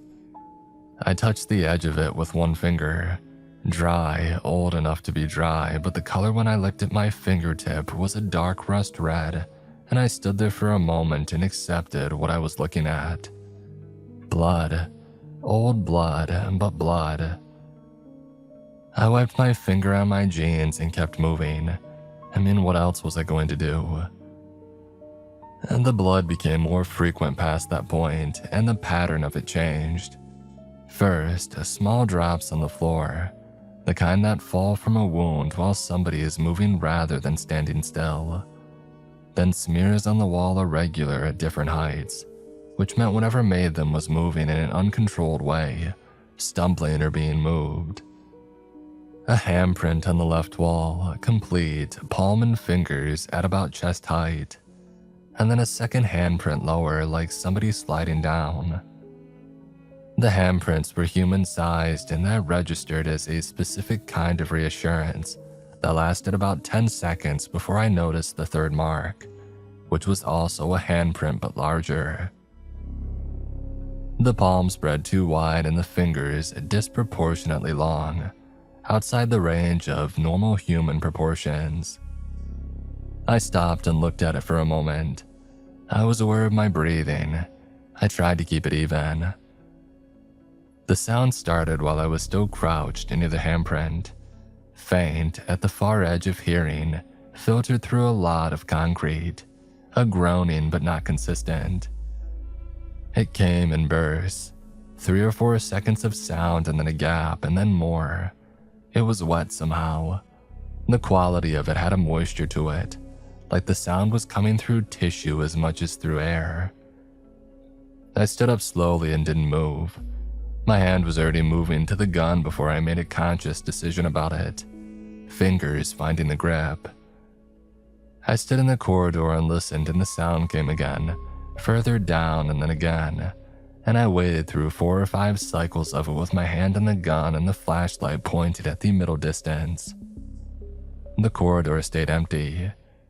Whatever was making the sound wasn't in it or wasn't visible in the corridor, which at that moment felt like an important distinction.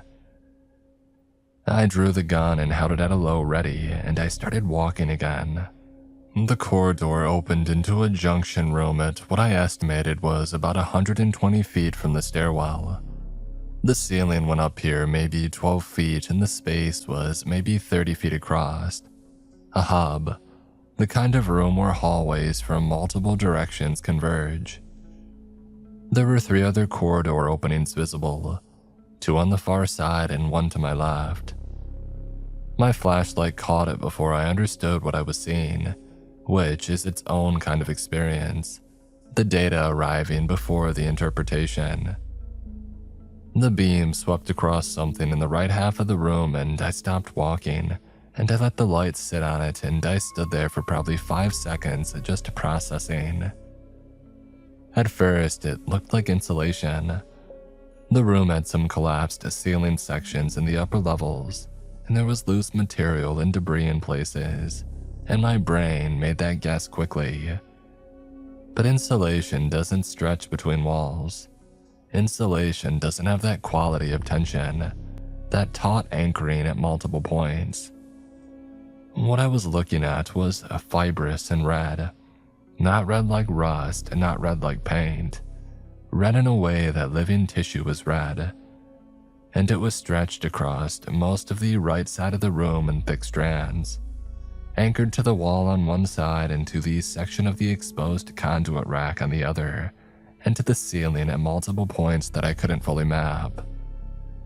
The strands were thick in places, finger width, and in other places thinner, almost translucent, and they caught the flashlight beam in a way that made the whole structure seem faintly luminescent at the edges. I stood at the entrance to the room and I looked at it, and then I saw the man inside it. He was suspended maybe 3 feet off the ground. The webbing, I'm going to call it webbing because I don't have another word, it was wrapped around him in a way that wasn't random.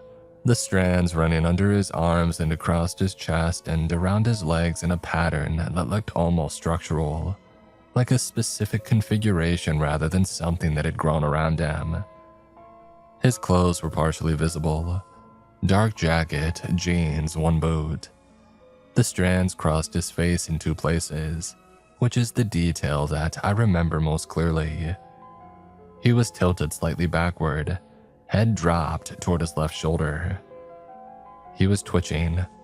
Small movements, rapid, primarily in his hands and in the muscles of his shoulders. The kind of movement that didn't correspond to breathing and didn't correspond to any deliberate action. Just small, continuous, and involuntary movement. His chest was rising and falling, so he was still alive, but the twitching had a different rhythm than the breathing. It was unrelated to it. The groaning was coming from him. I understood that now. It came in those bursts, not because something was intermittent, but because he was exhaling in bursts, pressure-driven, like the process of breathing was only partially under his control. I took a step into the room. My flashlight was on him and I was watching the webbing, looking for movement in it. Because if this structure was biological, then it might respond to stimulation, and I wasn't going to step into the middle of it without knowing that. The webbing didn't move. The man's twitching continued. I took another step and my angle changed and I could see his face more clearly. His eyes were open and they were tracking me. Not turned toward me, but tracking, following my movement as I came closer, the eyes moving slowly in the sockets. His mouth opened slightly as I got within 10 feet of him. The movement of his jaw was slow and effortful, like moving through resistance, and nothing came of it except a change in the quality of the sound. The groaning shifted slightly. It became something with more shape to it, the way that sound becomes speech before it becomes words. I had the thought, very quickly and without spending much time on it. He's trying to tell me something and he can't. I had a second thought immediately after, which was that I needed to understand the structure of what he was in before I went any closer, because stepping into a system that I didn't understand would be the kind of mistake that didn't fix itself. Something shifted in the webbing. Not a lot, just a slight change in tension. A tremor that moved through several strands at once, outward from somewhere toward the upper right portion of the structure where the strands were anchored to the ceiling. The man's twitching changed quality. It became more agitated. His mouth opened further and his eyes stayed on me. The screech was immediate and directionless, which is the worst quality a sound can have in an enclosed space. I couldn't locate it. I couldn't determine if it was coming from above me or behind the webbing or from one of the corridor openings. And in the half second that I spent trying to determine that, the movement started. It came off the ceiling, or it had been on the ceiling and I hadn't seen it because the flashlight had been on the man, and I hadn't swept the upper register of the room carefully enough. It dropped to the webbing first, landing on it with enough weight that the whole structure shuddered and the man inside it convulsed sharply, and then it oriented toward me. I want to describe it accurately because I've been over it many times since and I want to be precise. The body was wrong from the first moment. Too many joints in the limbs and the limbs themselves arranged at angles that legs and arms shouldn't make, the way that an insect is constructed rather than the way that a vertebrae is. It was larger, maybe 4 feet at the body, and the abdomen was swollen and asymmetrical, heavier on one side. The limbs I counted as 6 in the first second, might have been more. They were long and jointed twice, and they gripped the webbing and the wall surface with a faculty that came from having the right kind of anatomy for that, not from effort. The head was attached to the abdomen, and I mean that specifically, not to the front of the body where a head should be, but to the swollen underside of the abdomen, the face pointing downward and outward. The skin of the face was stretched over the underlying structure in a way that skin isn't supposed to stretch, tight in some places and loose in others, and the face was recognizable as a human face. The eyes moved, independently of each other and independently of the direction that the body was oriented. The eyes moved. The mouth was moving too, the lips making slow, repeated shapes, and the sound coming from it was a low, nearly continuous murmur underneath the main sound that the creature was producing. It adjusted its position on the webbing. 2 limbs lifted, repositioned, set down again. The head rotated toward me slightly, the eyes finding me in a way that involved turning the eyes rather than the face. And then it went still. I don't know how long the pause lasted, maybe 3 seconds, maybe 5. It was oriented toward me and it was looking at me, and it was absolutely still except for the movement of the mouth and eyes. The webbing around the man trembled with a low, continuous vibration. The man's twitching had become something closer to a full-body convulsion, rhythmic, coordinated with a pattern that I couldn't identify. And then it moved. I fired twice before I was fully conscious of having made the decision to fire. Both shots were at the body mass, and the sound of the shots in that room was like a physical impact. I felt it in my chest and in my sinuses, and the echoes didn't resolve cleanly. They just accumulated. I don't know if I hit it. The creature was already moving when I fired, and it moved in a way that I have trouble tracking in memory. Not fast in a linear sense, more like it had multiple options and it was using all of them. 2 limbs on the wall and 2 on the ceiling, and 1 or 2 on the webbing structure, and it was using all of those pathways at once, which made tracking it with a gun almost impossible. I backed up and my heel caught something on the floor. I looked down for 1 second and it was a smear of blood and my boot had gone through it, and I nearly went down. I caught myself on the wall with my left hand and I pushed off and got moving again. The junction room was behind me and I was back in the corridor. The 3rd shot I fired was at the ceiling junction where the corridor met the room, in the direction of movement, and when I fired it I heard a sound from behind me, from a man in the webbing, that I won't describe in detail except to say that it wasn't pain. It was the wrong kind of sound for pain. It was more like a response, like a signal. The creature dropped from the ceiling to the floor of the corridor. It hit wrong. 1 limb buckled and it scrabbled to right itself, which was the only time it moved inelegantly. And in that second, I was moving fast and I had maybe 30 feet of a lead. The thing about running in a 7-foot ceiling concrete corridor with a flashlight is that the light doesn't go around the person carrying it. So every time I turned to check behind me, I lost the beam in front of me for a moment and ran blind for 2 or 3 steps. I did this twice. Both times the beam came back to empty corridor, but the sound of movement behind me, limbs on concrete, a scraping that was both limb tips and the bulk of the body brushing the wall. It was continuous and not far enough away. I hit a side corridor on the right that I didn't remember from my way in. The decision to take it was more spatial than strategic. It was there and I was already past the turn and I took it and committed. This corridor was shorter and ended in a T-junction that wasn't on my mental map of the facility at all, which told me that I had gone wrong somewhere in my orientation. Maybe when I had been moving sideways in the junction room, maybe just from the adrenaline compressing my spatial memory.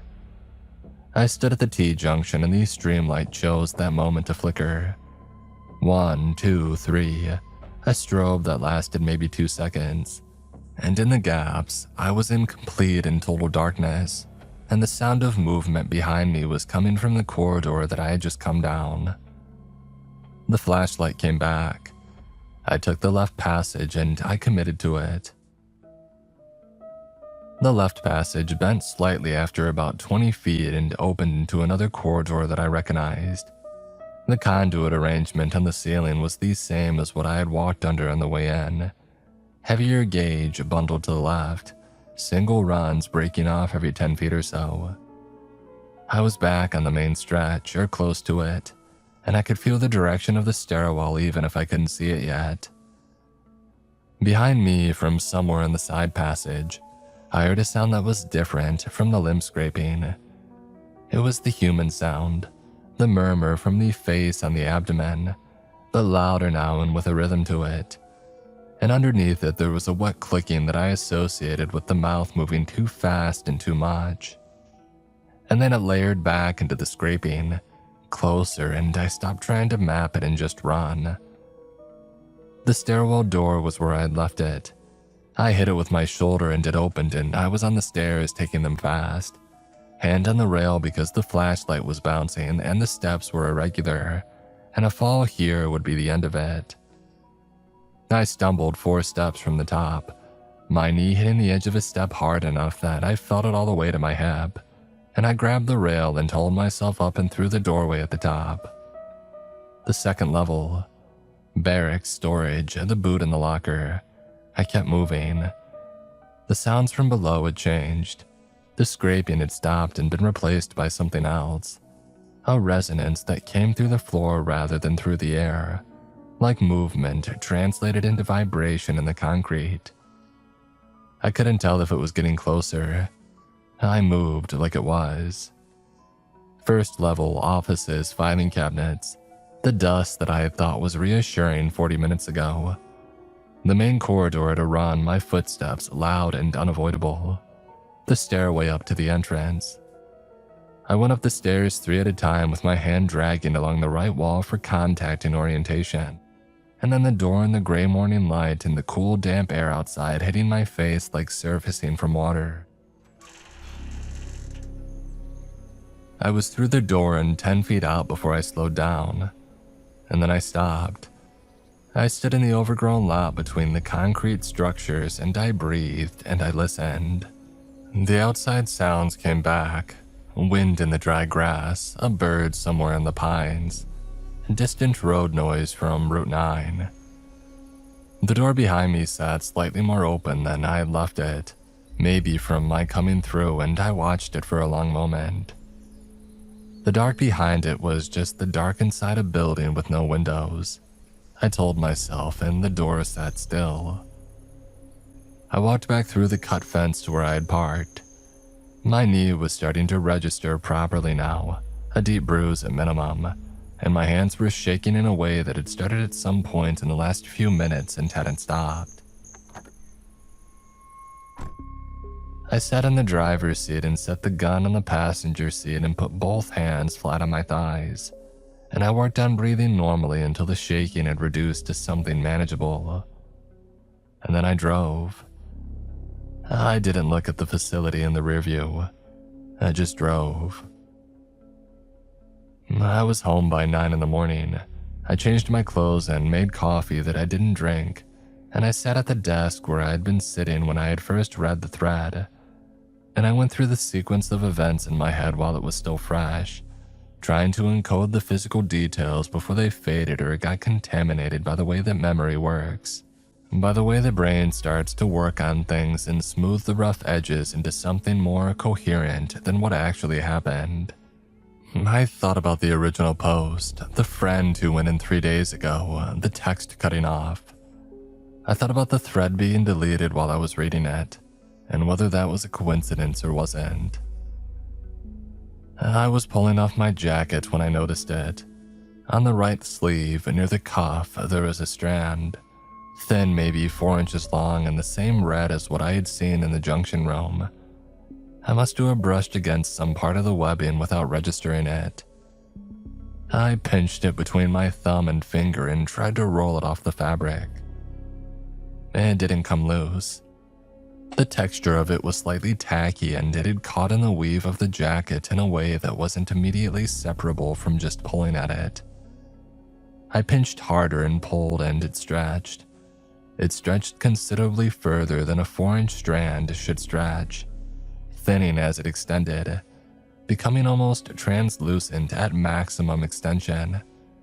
And I kept waiting for it to snap, and it didn't snap until I had pulled it almost a full foot from where it had been attached to the sleeve. The end of it, when it finally gave, curled back in on itself slightly before going still. I put the jacket in a garbage bag and put the garbage bag outside the apartment door. I showered and tried to eat something, and I mostly managed it. I told myself what had happened had a physical explanation even if I didn't have all of it yet. That whatever I had seen was a thing that existed in the world and could therefore be understood. And that the man in the webbing might be retrieved by somebody with more resources and preparation than I had. That there were people who needed to know about the facility. I sent an email. I don't know who to exactly. I found a contact address for a federal land management office and wrote a brief account, and I sent it, and I don't know what happens to those emails or if anybody reads them. But I saved the coordinates in 3 places. I went to sleep around noon. The sleep was heavy and without dreams, the kind of sleep that comes after sustained adrenaline. And I woke up a little past 10 in the evening to the room dark and my phone showing a string of notifications that I hadn't gotten to yet. I lay in the dark for a moment, coming back to full consciousness slowly and then faster than I wanted to, and the room was quiet.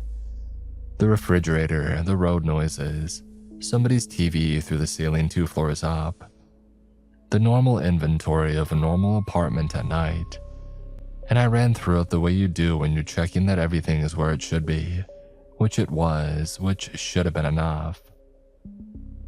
And then, just at the edge of hearing from somewhere further in the apartment, the bathroom maybe, or the small utility space beyond the kitchen where the water heater was, a sound. Low and wet. It came in a burst of 3 or 4 seconds, and then went quiet and then came again. I lay in the dark and I didn't move, and I listened to it. And the second time that it came, I was more certain about what it was than I wanted to be. And the third time it came, I identified something underneath it. Faint, layered into the main sound, that had a rhythm and a shape that I recognized. I got up, I got the gun off the nightstand, and I turned on the lamp, and I stood in the bedroom doorway looking down the hall at the dark at the end of it. And I stood there for a long time before I did anything else.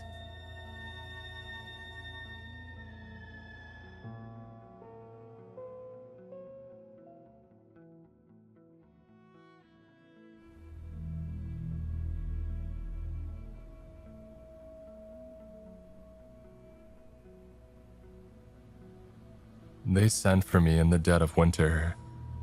It was the season of the long night in Antarctica, when the sun refused to rise and I had no idea what to expect. Even the instructions were vague, almost cryptic, except for one clear detail. I was to report to a research outpost near the pole, isolated in the most desolate place on Earth. As my plane landed, a storm whipped the ice, wind screeching and rattling the metal of the craft. The sky was a bruised shade of purple, and the lights from the base ahead blinked like tiny, pale stars. I felt an oppressive weight settled on my chest the moment that I stepped onto the icy ground. A young soldier, face half hidden under a hood and goggles, approached. He looked relieved to see the priest's collar under my thick wool coat, a good feeling despite me being clearly out of place. "Father Martin?" he asked, his voice muffled by the scarf wrapped around his mouth. I nodded, clutching my bag close, feeling the bite of the wind seep through every layer. "I am, and you are." "Corporal Haynes, sir," he replied, standing stiffly. "They've been waiting for you. You're to come with me to the briefing room immediately." I followed, casting a last look at the endless stretch of ice, only broken by low hills and jagged cliffs in the distance. There was nothing here but emptiness and the howling wind. The silence wasn't like anything that I had ever known, vast and profound, but laced with something unsettling. I pushed the feeling aside as we reached the entrance. Inside the outpost, I was met with metal walls, harsh fluorescent lights, and soldiers in somber green coats, glancing at me with something that I couldn't quite place.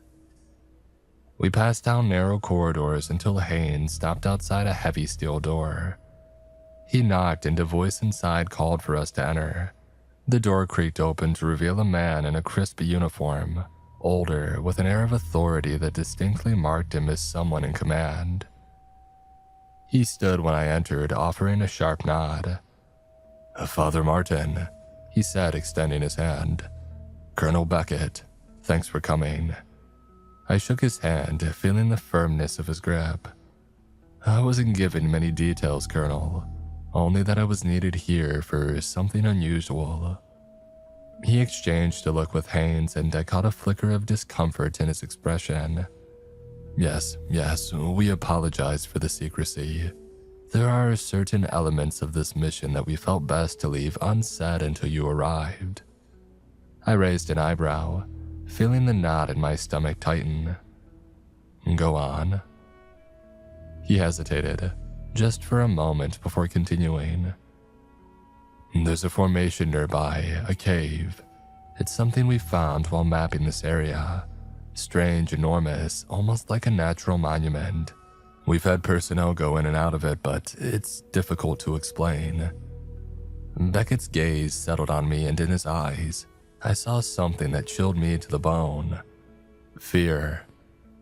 "I think it's best if you see it for yourself," he said quietly.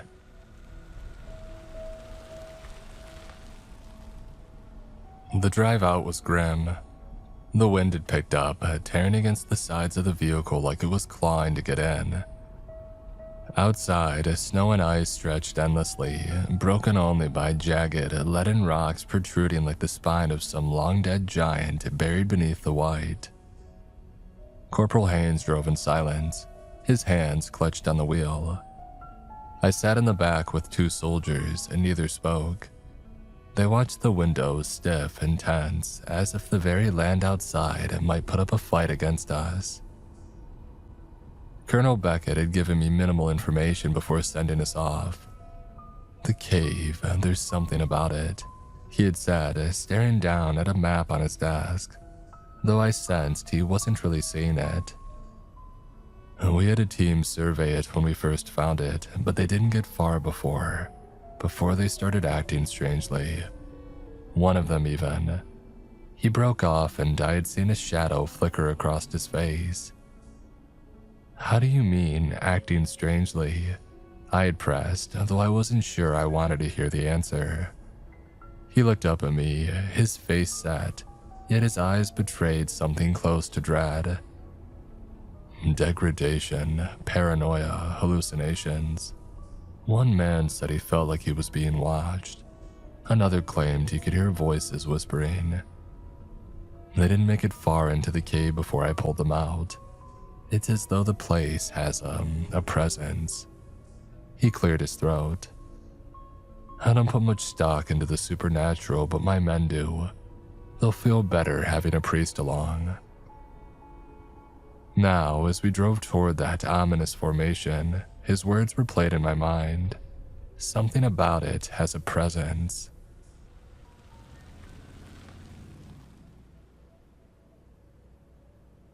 The soldiers and I remained silent until finally the vehicle stopped. Haynes killed the engine and the sudden silence was so intense that it was almost violent. We stepped out into the biting wind, and there, only a few yards away, it stood.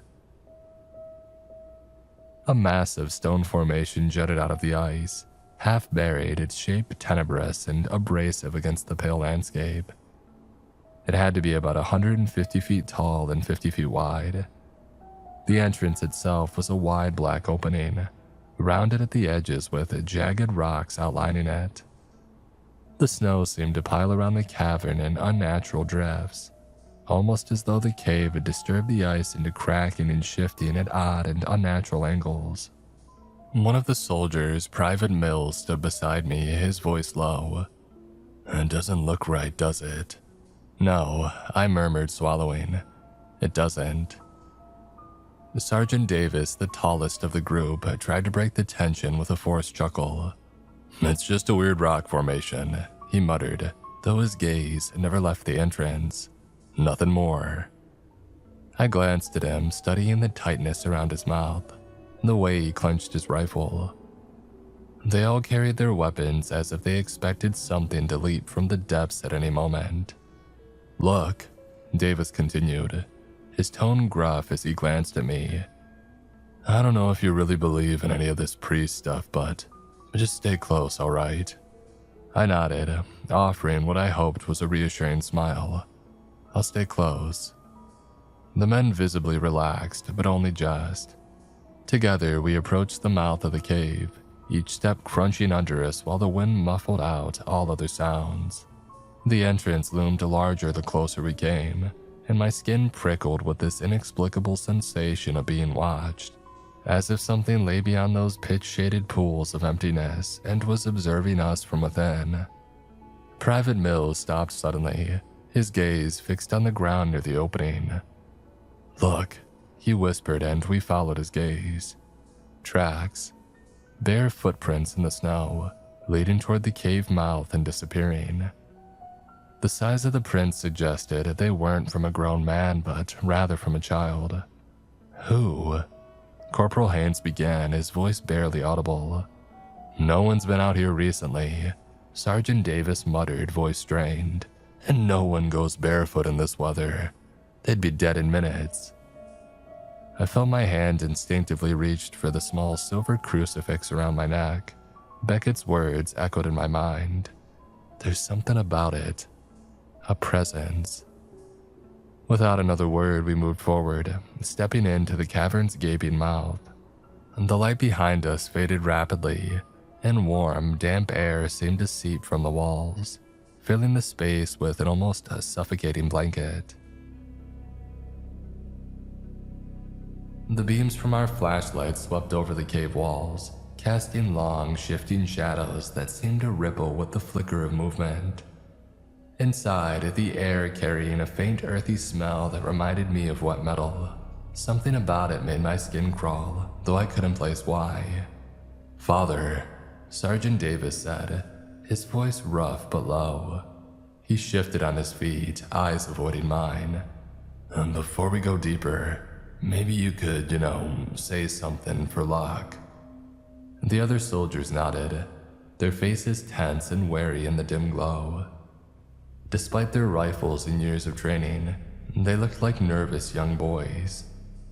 I nodded, gathering my words, feeling the chill settle deeper into my skin. I raised a hand, fingers grazing the crucifix that hung from my neck. "Almighty God, we place ourselves in your hands as we walk through this place. Shield us and guide us and let your light be our way. Protect these men and keep them steady, and grant us the courage to see this journey through." As I spoke, a low, distant noise echoed through the cavern.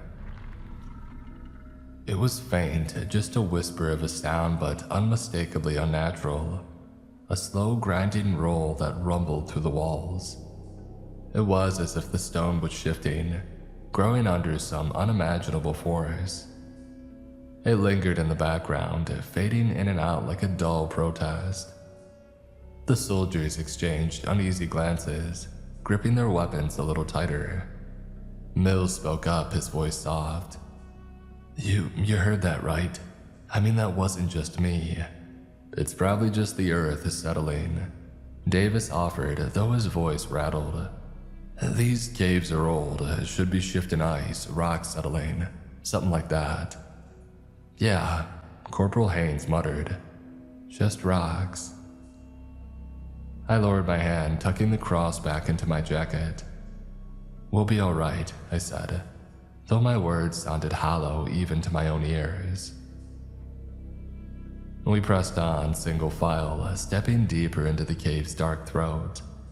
The walls grew narrower, angling downward in a gradual slope. It felt oddly smooth underfoot, not jagged or broken as one would expect. Instead, it was a continuous winding path, curving gently downward like the inside of some strange winding funnel. The rock itself a shimmer when the flashlight beams caught it, not with any mineral gleam but something damp, as if coated in a thin film of syrupy liquid. Beyond that was a subtle warmth coming from the walls, far warmer than the frozen air outside. It feels different in here, doesn't it? Mills muttered, his eyes darting over the tunnel walls. I mean, shouldn't it still be cold? Davis scoffed, though his expression remained taut. Just keep moving, Mills. It's probably a geothermal fissure or something. Heat trapped in the earth. But he too kept looking around, his jaw clenched tight. As we descended further, the path narrowed, forcing us to hunch down as the ceiling dipped lower. The walls seemed to curve inward, and the ground began to slope even steeper. The air grew heavier, thick with a smell that was hard to define, a mix of wet earth and almost something rotten. Every few steps, the faint grinding noise rumbled, a distant echo that hummed in the background like a low grovel. There were no obvious signs of danger, yet a growing unease twisted in my gut. The walls seemed to pulse slightly the longer you stared. I reached out, touching the stone as we passed. It was oddly soft and slick beneath my gloved fingertips. I pulled my hand back, wiping the liquid quickly on my coat, but the sensation lingered. It feels weird, doesn't it? Mills whispered, his voice barely audible. Like we're not supposed to be here. Keep quiet, Haynes hissed, though his voice was strained. He glanced at me, something pleading in his eyes. Father, do you feel anything strange here? I took a breath, steadying myself. There's something here, but let's just keep our focus, I murmured. They nodded, but I saw their apprehension deepen. We pressed on in silence, each step echoing through the hollow passage, a relentless descent into the unknown. And behind us, the cave walls groaned, as if watching and waiting with a patient yearning. As we pushed down, the silence between us grew heavier in tandem with the walls closing in on us. Ahead, far deeper in the cave, a faint throb pulsed through the air. A slow, steady vibration that seemed to resonate through my head. I couldn't place it. Perhaps the sound of gushing water pulsating from somewhere deep within, but that didn't feel right. Do you all feel that? Mills asked, his voice cracking. He had been quiet for some time, but now his face was pale, eyes darting over his shoulder every few seconds. Sweat glistened on his brow despite the chill that lingered in the tunnel. "Just keep moving," Sergeant Davis barked, though his voice was shallow with his own apprehension. "Nothing's here but rock. Keep your head on straight." But Mills seemed barely to hear him. He stopped, his breathing offbeat, and his gaze went distant, fixed on some invisible point in front of him. I reached out, placing a hand on his shoulder, feeling his muscles tense beneath my grip. "Mills," I said softly, "stay with us." He blinked, looking up at me with wide, terrified eyes. "I don't think I'm supposed to be here, Father. I feel like something's looking at me. Something that I left behind." His hand trembled as he touched his forehead, muttering to himself. "I don't know how could I have—" "What do you see?" I asked, though my stomach churned, sensing the weight of the horror that he was holding. "It's her," he whispered, voice trembling. "My little girl. She's looking at me, but her face." His hand shot to his mouth, stifling a gasp. His eyes went wide, pupils dilated, as if he were witnessing something unspeakable in the shadows. I could see the fear in him intensify, his gaze wild, darting back and forth as though tracking an unseen presence in the air. She's just standing there," he whispered, his voice cracking. "But there's something wrong. Her skin's so pale, like she's been dead for days. Her eyes are— oh God, no. "Private!" Davis snapped, his voice louder this time. "Snap out of it." But Mills only whimpered, his body trembling as if caught with a fever. She's asking me why I left her alone. She's asking why I wasn't there for her when she was sick. Oh, sweetie, I was deployed, I tried, but..." His voice faded, eyes wide with panic as he seemed to peer deeper into the shadows. He swayed on his feet, his breathing ragged, and in that moment I saw something break in him, something primal and terrified. His gaze turned inward and I felt a pulse of dread shoot through me as he spoke again. "She wants me to end it, to end all of it." His voice had taken on an eerie, hollow tone. "She says I need to carve her back into me, to feel what she felt, to make up for what I've done." "Mills." I gripped his shoulder, but his skin was clammy and unresponsive, his mind trapped somewhere I couldn't reach. "Whatever you're seeing isn't real. You're here with us. Don't let it take you." But he wasn't listening. His hand drifted toward his belt, where a hunting knife gleamed faintly in the dim light. His face twisted a horrible pained grimace, as though he was caught between agony and a sick, twisted desire to give in. "She's saying it's the only way. If I just cut deep enough, I can take her place. Maybe then. The throb around us grew louder, pulsing in rhythm with his words.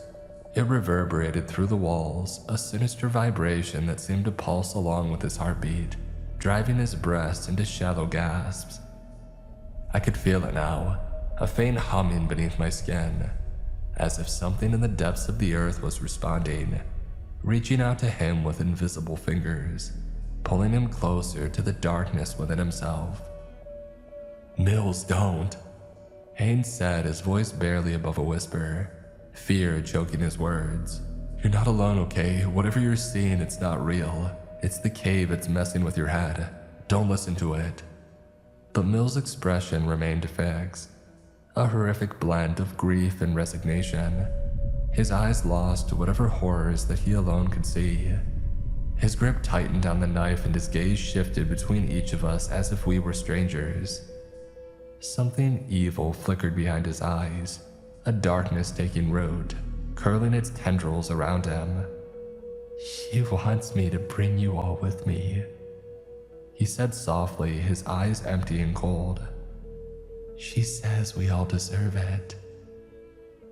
He raised the knife and I saw the slight tremor in his hand as he aimed it at his own throat, his gaze turning inward again, lost to his private nightmare. Without hesitation, I grabbed Mill's arm, my fingers tightening around his wrist to stop him from lifting the blade any higher. I could feel the violent shudder of his body under my grip, his muscles straining as if caught in some dark trance. His eyes were wild, rimmed with distress and desperation, fixed on some terrible vision beyond my sight. "Father, help me," he whispered, but his plea was swallowed by the cavern walls and around us. The pulsing sound only goaded him on. I tightened my grip on Mills, feeling the tremors racking his body as he clutched the knife, poised under his own throat. His eyes were distant and unfocused. He was muttering under his breath, fragments of sentences, each more desperate than the last. "Father, please," he rasped, his voice barely his own. "She's calling me. She says I need to." "No," I interrupted, my voice steady, though I felt the bitterness of woeful inadequacy seeping down into my soul. I drew in a deep breath, reaching for words that I prayed would hold power. "God Almighty, Lord of hosts," I began, my voice low but resolute. "Banish this darkness from his mind. Cleanse him of this evil." Mills twitched violently as I spoke, his eyes rolling back for a moment before he shuddered, clutching his head. His hand dropped the knife and he began to curl up, his face slick with sweat. But as I continued the prayer, his features softened, the manic light in his eyes dimming, replaced by something fragile, barely holding on. "Holy Father, I ask for your light in this place of shadow. I ask for your strength to guide this man, for your mercy to protect him. Shield him from this darkness and hold him close to your grace. Deliver him from evil." The words spilled out of me, fervent and desperate, and I felt the walls themselves recoil from the sound. The pulsing throb that echoed deeper and grew louder, sharper, each beat shuddering through the ground beneath us, almost as if in protest. Mills twitched, his face contorting, his mouth opening and closing as if fighting to speak, but his eyes remained haunted, his lips moving silently as though wrestling with voices that only he could hear. "Father," he gasped, his voice thick with fear. It's still here. I can feel it clawing inside me. It's angry, so angry." I gripped his shoulder tighter, refusing to let go. "I know, but you're stronger than it. Listen to my voice, not its lies. You are still here with us, with me." Around us, the cave seemed to breathe, a low groan vibrating through the walls as if we had disturbed something that had long slumbered. A faint foul wind stirred, carrying the sharp, acrid scent of sulfur and death. I felt the air tighten, pressing in on us, the very stone resenting my prayer. "Do you hear that?" Davis softly muttered. He glanced down the passage ahead where the walls grew narrower. His gaze turned distant, his head tilting slightly as if listening to some type of sweet song. Haynes stared transfixed, his own eyes glassy and unfocused. "It's beautiful," he murmured. "Do you see it, Davis? The light?" Davis nodded slowly, a strange smile creeping across his face. "Yes, it's calling us. Down there, it's—" "Wait," I said sharply, but they ignored me, stepping forward in unison, almost as if they were sleepwalking. I kept my hands on Mills, who had begun to shiver violently, his eyes darting toward Davis and Haynes with a growing panic. "No," he croaked, his voice hoarse. They can't go down there. Don't let them." "Davis, Haynes," I called, but they didn't turn back, didn't even acknowledge me. They walked deeper into the tunnel, following some invisible beacon, their footsteps steady and unwavering. Mills clawed at my hand, his voice frantic.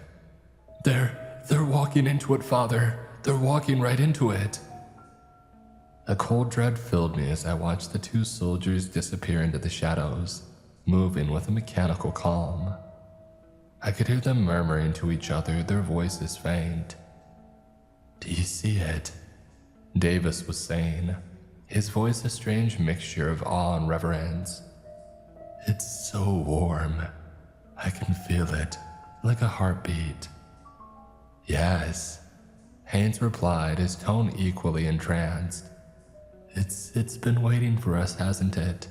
All this time." "Father, please," Mills whispered, his face contorted in cold sweat. "Don't let them go any deeper. It's feeding on them, it's pulling them in." I squeezed his shoulder, feeling his pulse racing beneath my hand, erratic and panicked. "Hey, stay with me, Mills. Hold on to your faith, your strength. Whatever we're facing, we'll face it together."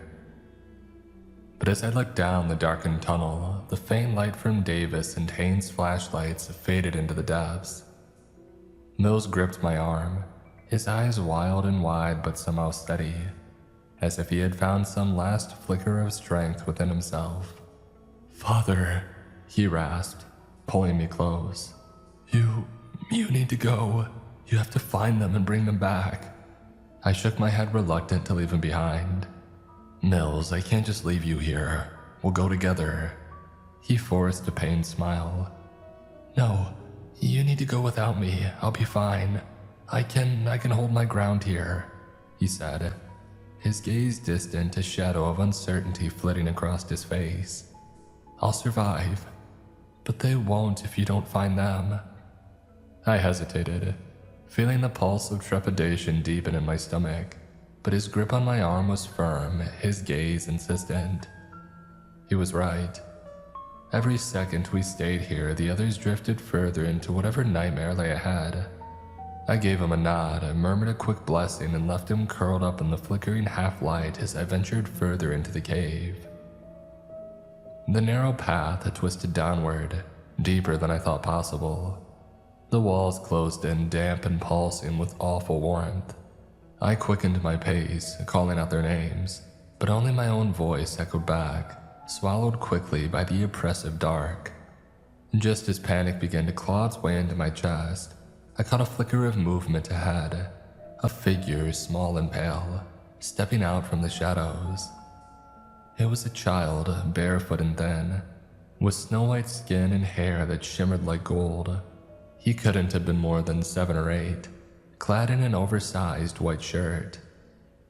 His eyes held a peculiar brightness to them, an unsettling mix of innocence and wisdom that was entirely wrong for someone so young. He looked up at me with a faint smile, a smile that was warm, inviting yet somehow wrong. "Hello, Father," he said softly, his voice lilting, almost musical. "You're looking for your friends, aren't you? But it's too late. They're in the process of leaving us." I felt a cold stab of anxiety pierce my chest. "What do you mean? Where are they?" The child's smile widened, his eyes darkening with something almost playful. "They're lost. They were afraid, Father. They wanted something to cling to, but you left them. Just like you left Mills." His words twisted inside me, an accusation that felt like a blade sinking deep. "Mills wanted me to go on," I said, my voice faltering slightly. "But he asked because he knew you wanted to leave him," the child replied, his tone soft and coaxing. "Mills wanted comfort, Father. He wanted someone to stay by his side, to hold him through the fear. You left him alone, and now he's found his way out." I staggered, horror dawning as I understood his meaning. "You're lying.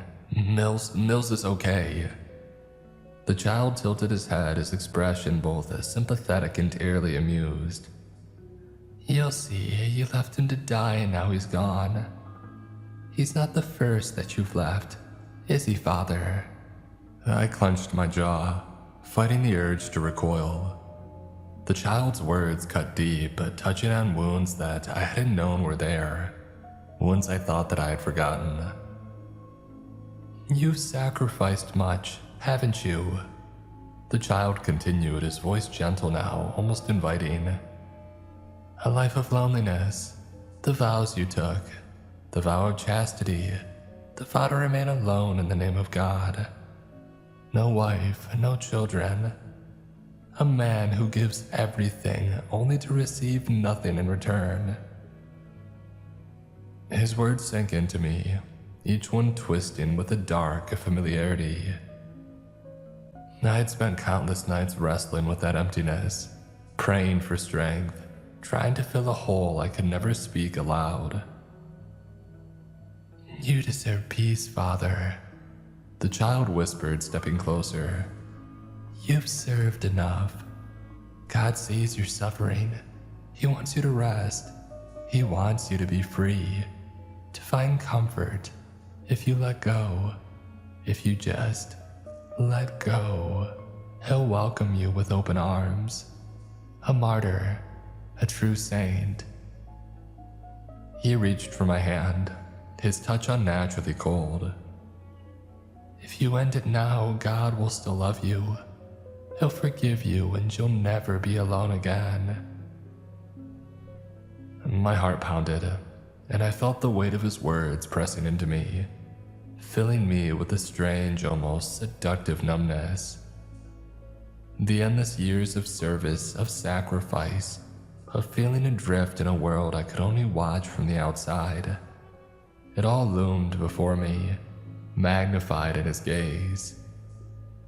The child smiled, his expression achingly beautiful and sinister, his eyes glowing with that unnatural light. Take comfort, Father, he murmured. There's peace waiting, if you'll only reach for it. I stared down at him, my hand trembling in his icy grip.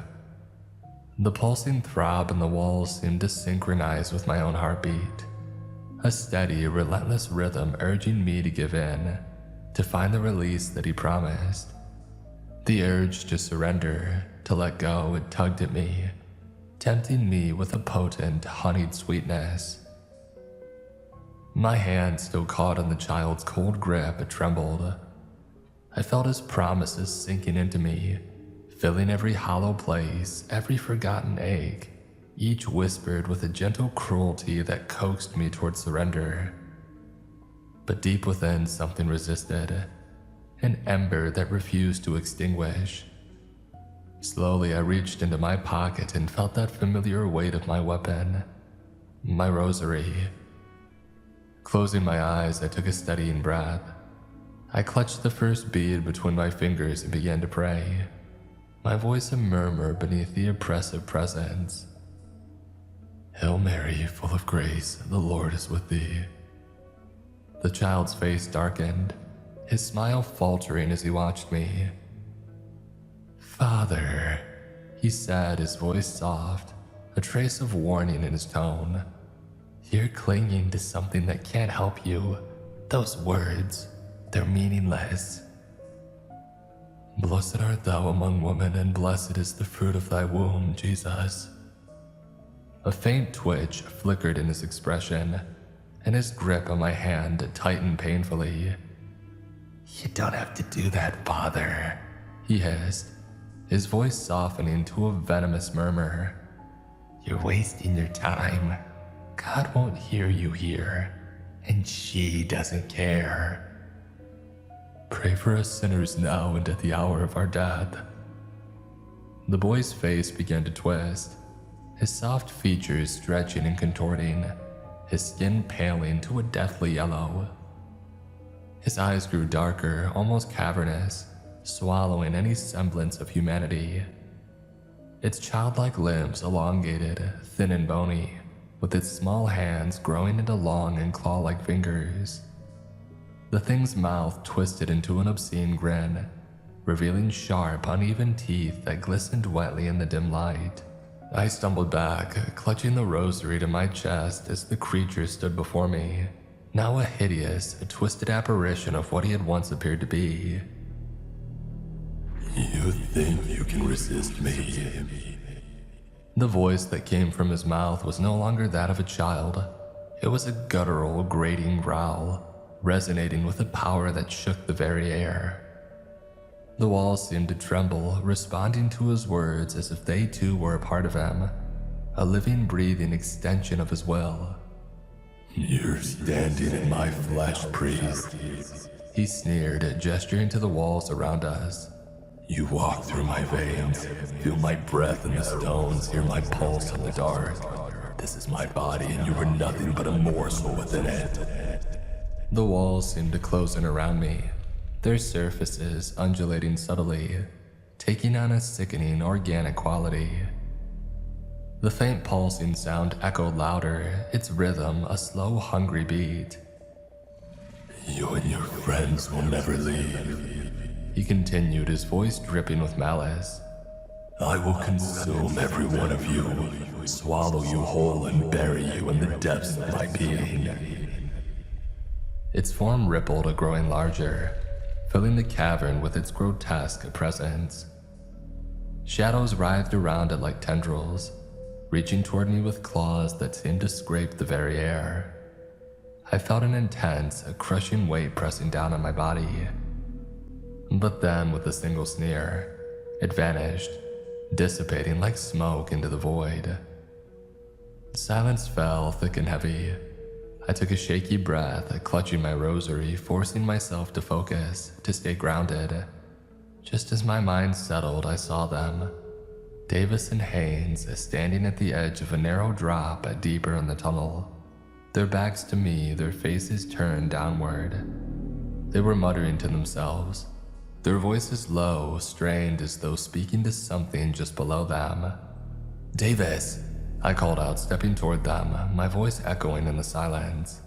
He didn't respond. His eyes were vacant, unfocused, staring into the pit below.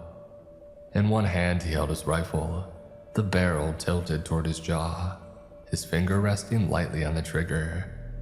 Haynes stood beside him, clutching a knife, the blade pressed to his wrist, his hand trembling. I felt a cold wave of horror wash over me as I realized what they were about to do. No, don't, I cried, rushing forward, but they seemed oblivious to my presence. Their faces twisted in silent agony, their expressions lost to some invisible torment. Mother, Davis whispered, his voice cracking, tears streaming down his face. I'm so sorry, I didn't mean to, I didn't want to. I can't live with it anymore. Haynes' voice soft, distant, echoed his pain. I'll see you soon, Sam. I'll make it right. I'll make it right. Stop, I shouted, my voice desperate, my hands reaching for them. You don't have to do this. Whatever you're seeing, it isn't real. This place is lying to you. They faltered just for a moment, but the darkness around them seemed to throb in time with their despair, pulling them back and feeding on their guilt, their pain. Davis, Haynes, I said, my voice trembling but firm. Listen to me, you are not alone. Whatever you're seeing, whatever you're hearing, it's a lie. I'm here, we're in this together. For a brief, fragile moment, they seemed to hesitate, their hands loosening, their weapons lowering. But the shadows deepened, as though the cave itself was watching, waiting, hungry for their surrender. Before I could stop him, Davis squeezed the trigger. The rifle's report echoed deafeningly through the cave, reverberating off the walls in a single, heart-wrenching note that seemed to shudder through my entire body. I watched helpless as he crumpled forward, his body folding onto the cold stone, his eyes glassy and distant, his lips parted in an expression of intense grief. The darkness around him seemed to twist with satisfaction, engorging as if absorbing his very essence. Then, as his body relaxed, he tumbled downward. Davis, I whispered, but he was already gone. Haynes, now standing alone, trembling and dazed, pressed the blade against his wrist. He sliced through. Red flowed immediately, pooling in dark rivulets against the stone. His face paled, his eyes wide and unfocused. He swayed, barely able to keep upright. "No!" I cried, rushing to his side, grabbing his wrist to stop the bleeding. My fingers slipped in the warm, slick blood, and I fought to keep a hold on him as he gasped, his gaze swimming with a mixture of horror and confusion. "Haynes, stay with me," I urged, tearing open the emergency kit strapped to his vest. I pulled out the tourniquet, quickly wrapping it around his arm and tightening it until the bleeding slowed. "This place is lying to you, feeding on your fears. Don't let it win. Don't leave us."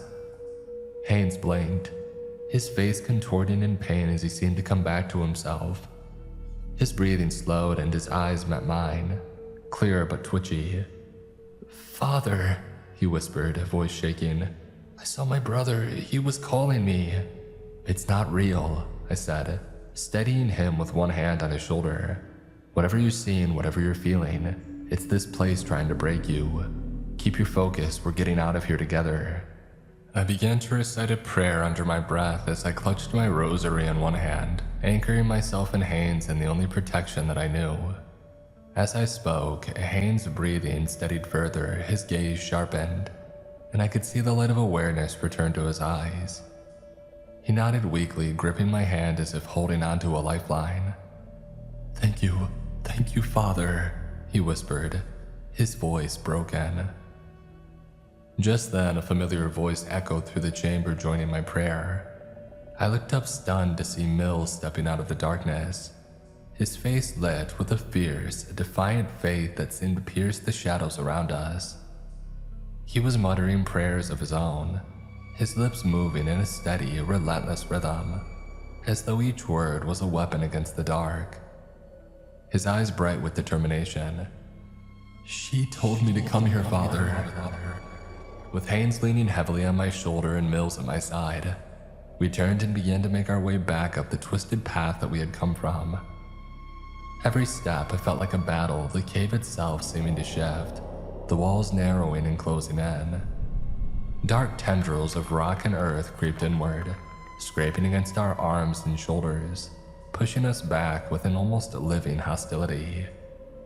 "Move faster," Mills urged, grabbing my arm and pulling me forward as the tunnel seemed to twist and distort, bending strangely. Haynes groaned, his face pale from blood loss, but he kept moving, leaning on both Mills and me. I could feel his strength fading, yet his steps remained steady.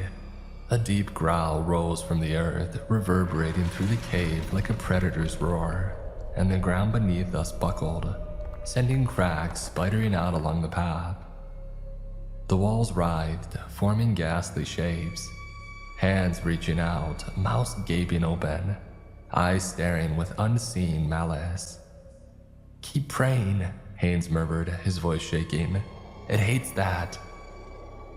With a surge of courage, I raised my voice, shouting the prayers that I had once whispered, my voice echoing through the passageway, defying the cave's relentless grip. Mills joined me, his voice strong and unwavering, and Haynes, though weak, whispered along, clinging to the words. "Deliver us, Lord, from every evil," I chanted, my heart pounding as we pushed forward, each step a desperate race against the cavern's grasp. The tunnel seemed to lengthen, stretching out as if mocking our escape, but we pressed on, refusing to surrender to the hungry beast that surrounded us. The walls screamed in rage, a high-pitched keening sound that set my teeth on edge. But I held tight to my rosary, feeling the warmth of my faith steady me, guiding our way through the twisting, winding path. At last, a sliver of light appeared ahead, faint but unmistakable. The cold, pure light of the outside world spilled into the tunnel, piercing the darkness. Summoning our final reserves of strength, we stumbled toward it, each step tearing us from the cavern's grip, until with one final lurch, we staggered into the biting Antarctic air. I could feel Haynes sag against my shoulder, Mills steadying him from the other side as we struggled to put distance between ourselves and that hellish place. The men were exhausted, their faces pale, their breaths shallow, but we were out. We had made it.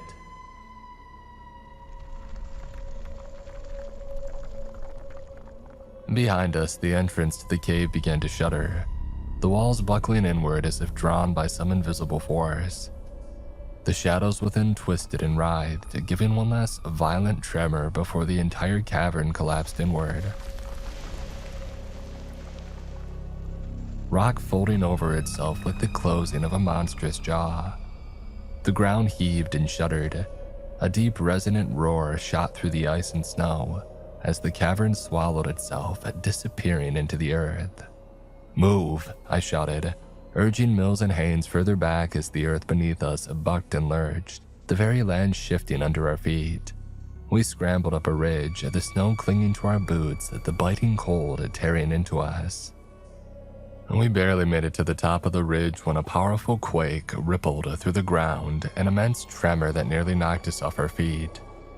Below, the ground where the cave had been began to sink. Snow and rock fell into the abyss as if dragged by some unspeakable hand. I watched, awestruck and horrified, as the earth closed in over the spot, leaving nothing but an empty patch of snow and jagged rock. The throbbing hum that had haunted us faded, replaced by the full silence of the frozen wasteland. Mills held his head, his face pale. "God, it's like it was never there." Haynes, his arm still bound tightly by the tourniquet, gave a slow, shaky nod. "Just gone." We stood there, shivering in the cold, the reality of what had just happened sinking in. The cave, the presence with it, it was all buried, hidden beneath the ice, as if nature itself had decided to seal away that unspeakable terror. After a long, silent moment, I placed a hand on Haynes' shoulder and nodded toward the distant lights of the base camp. "Come on," I said quietly. "Let's get you some medical attention." The trek back to the base was a somber one. None of us spoke, each of us lost in our own thoughts, our own memories of what had transpired. I led the way, clinging to the faint light of my fate, feeling its warmth steady me against the bitter wind that clawed at us, the chill more biting than ever. When we finally reached the base, Colonel Beckett was waiting for us, his face unreadable. He studied each of us in silence, his gaze lingering on Haynes' blood-soaked arm and the distant look in Mills' eyes. Without a word, he gestured for medics to take the two men, and I watched as they led Haynes and Mills away, their expressions weary. The Colonel and I were left standing alone in the freezing night, his gaze sharp and searching as he turned to me. "Well?" he asked, his voice low and steady. "What happened down there?" I took a deep breath, struggling to find the right words. How could I describe what we had seen, what we had felt? How could I explain the cave that had nearly swallowed us, the unholy presence that had lingered inside? I hesitated, finally meeting his gaze. "It was something evil, Colonel, something beyond our understanding. I don't know what you expected us to find, but whatever that was, it's better left buried." The Colonel's jaw tightened, but he nodded slowly, his eyes unreadable. "And the sergeant?" "Davis didn't make it," I said quietly, feeling the weight of those words settle heavily on my shoulders. "But Mills and Haynes?" I paused, glancing back toward the med bay where they were being treated. "Oh, they'll recover, physically at least." He nodded again, his expression softening just a fracture. "I'm sorry, Father, this wasn't... I didn't know that it would turn out like this." "Neither did I replied, clasping my hands, my fingers brushing the rosary that still hung around my fingers. "But it's over now. Whatever was in that place, it's gone." The Colonel watched me for a moment, his eyes filled with the weight of questions that he had never asked. He didn't believe in the supernatural, but even he could sense that we had faced something else. "Thank you," he said finally, his voice softer than I had ever heard it. As I prepared to leave Antarctica, I felt an odd sense of peace mixed with sorrow. The darkness in that cave had nearly claimed us, but we had survived.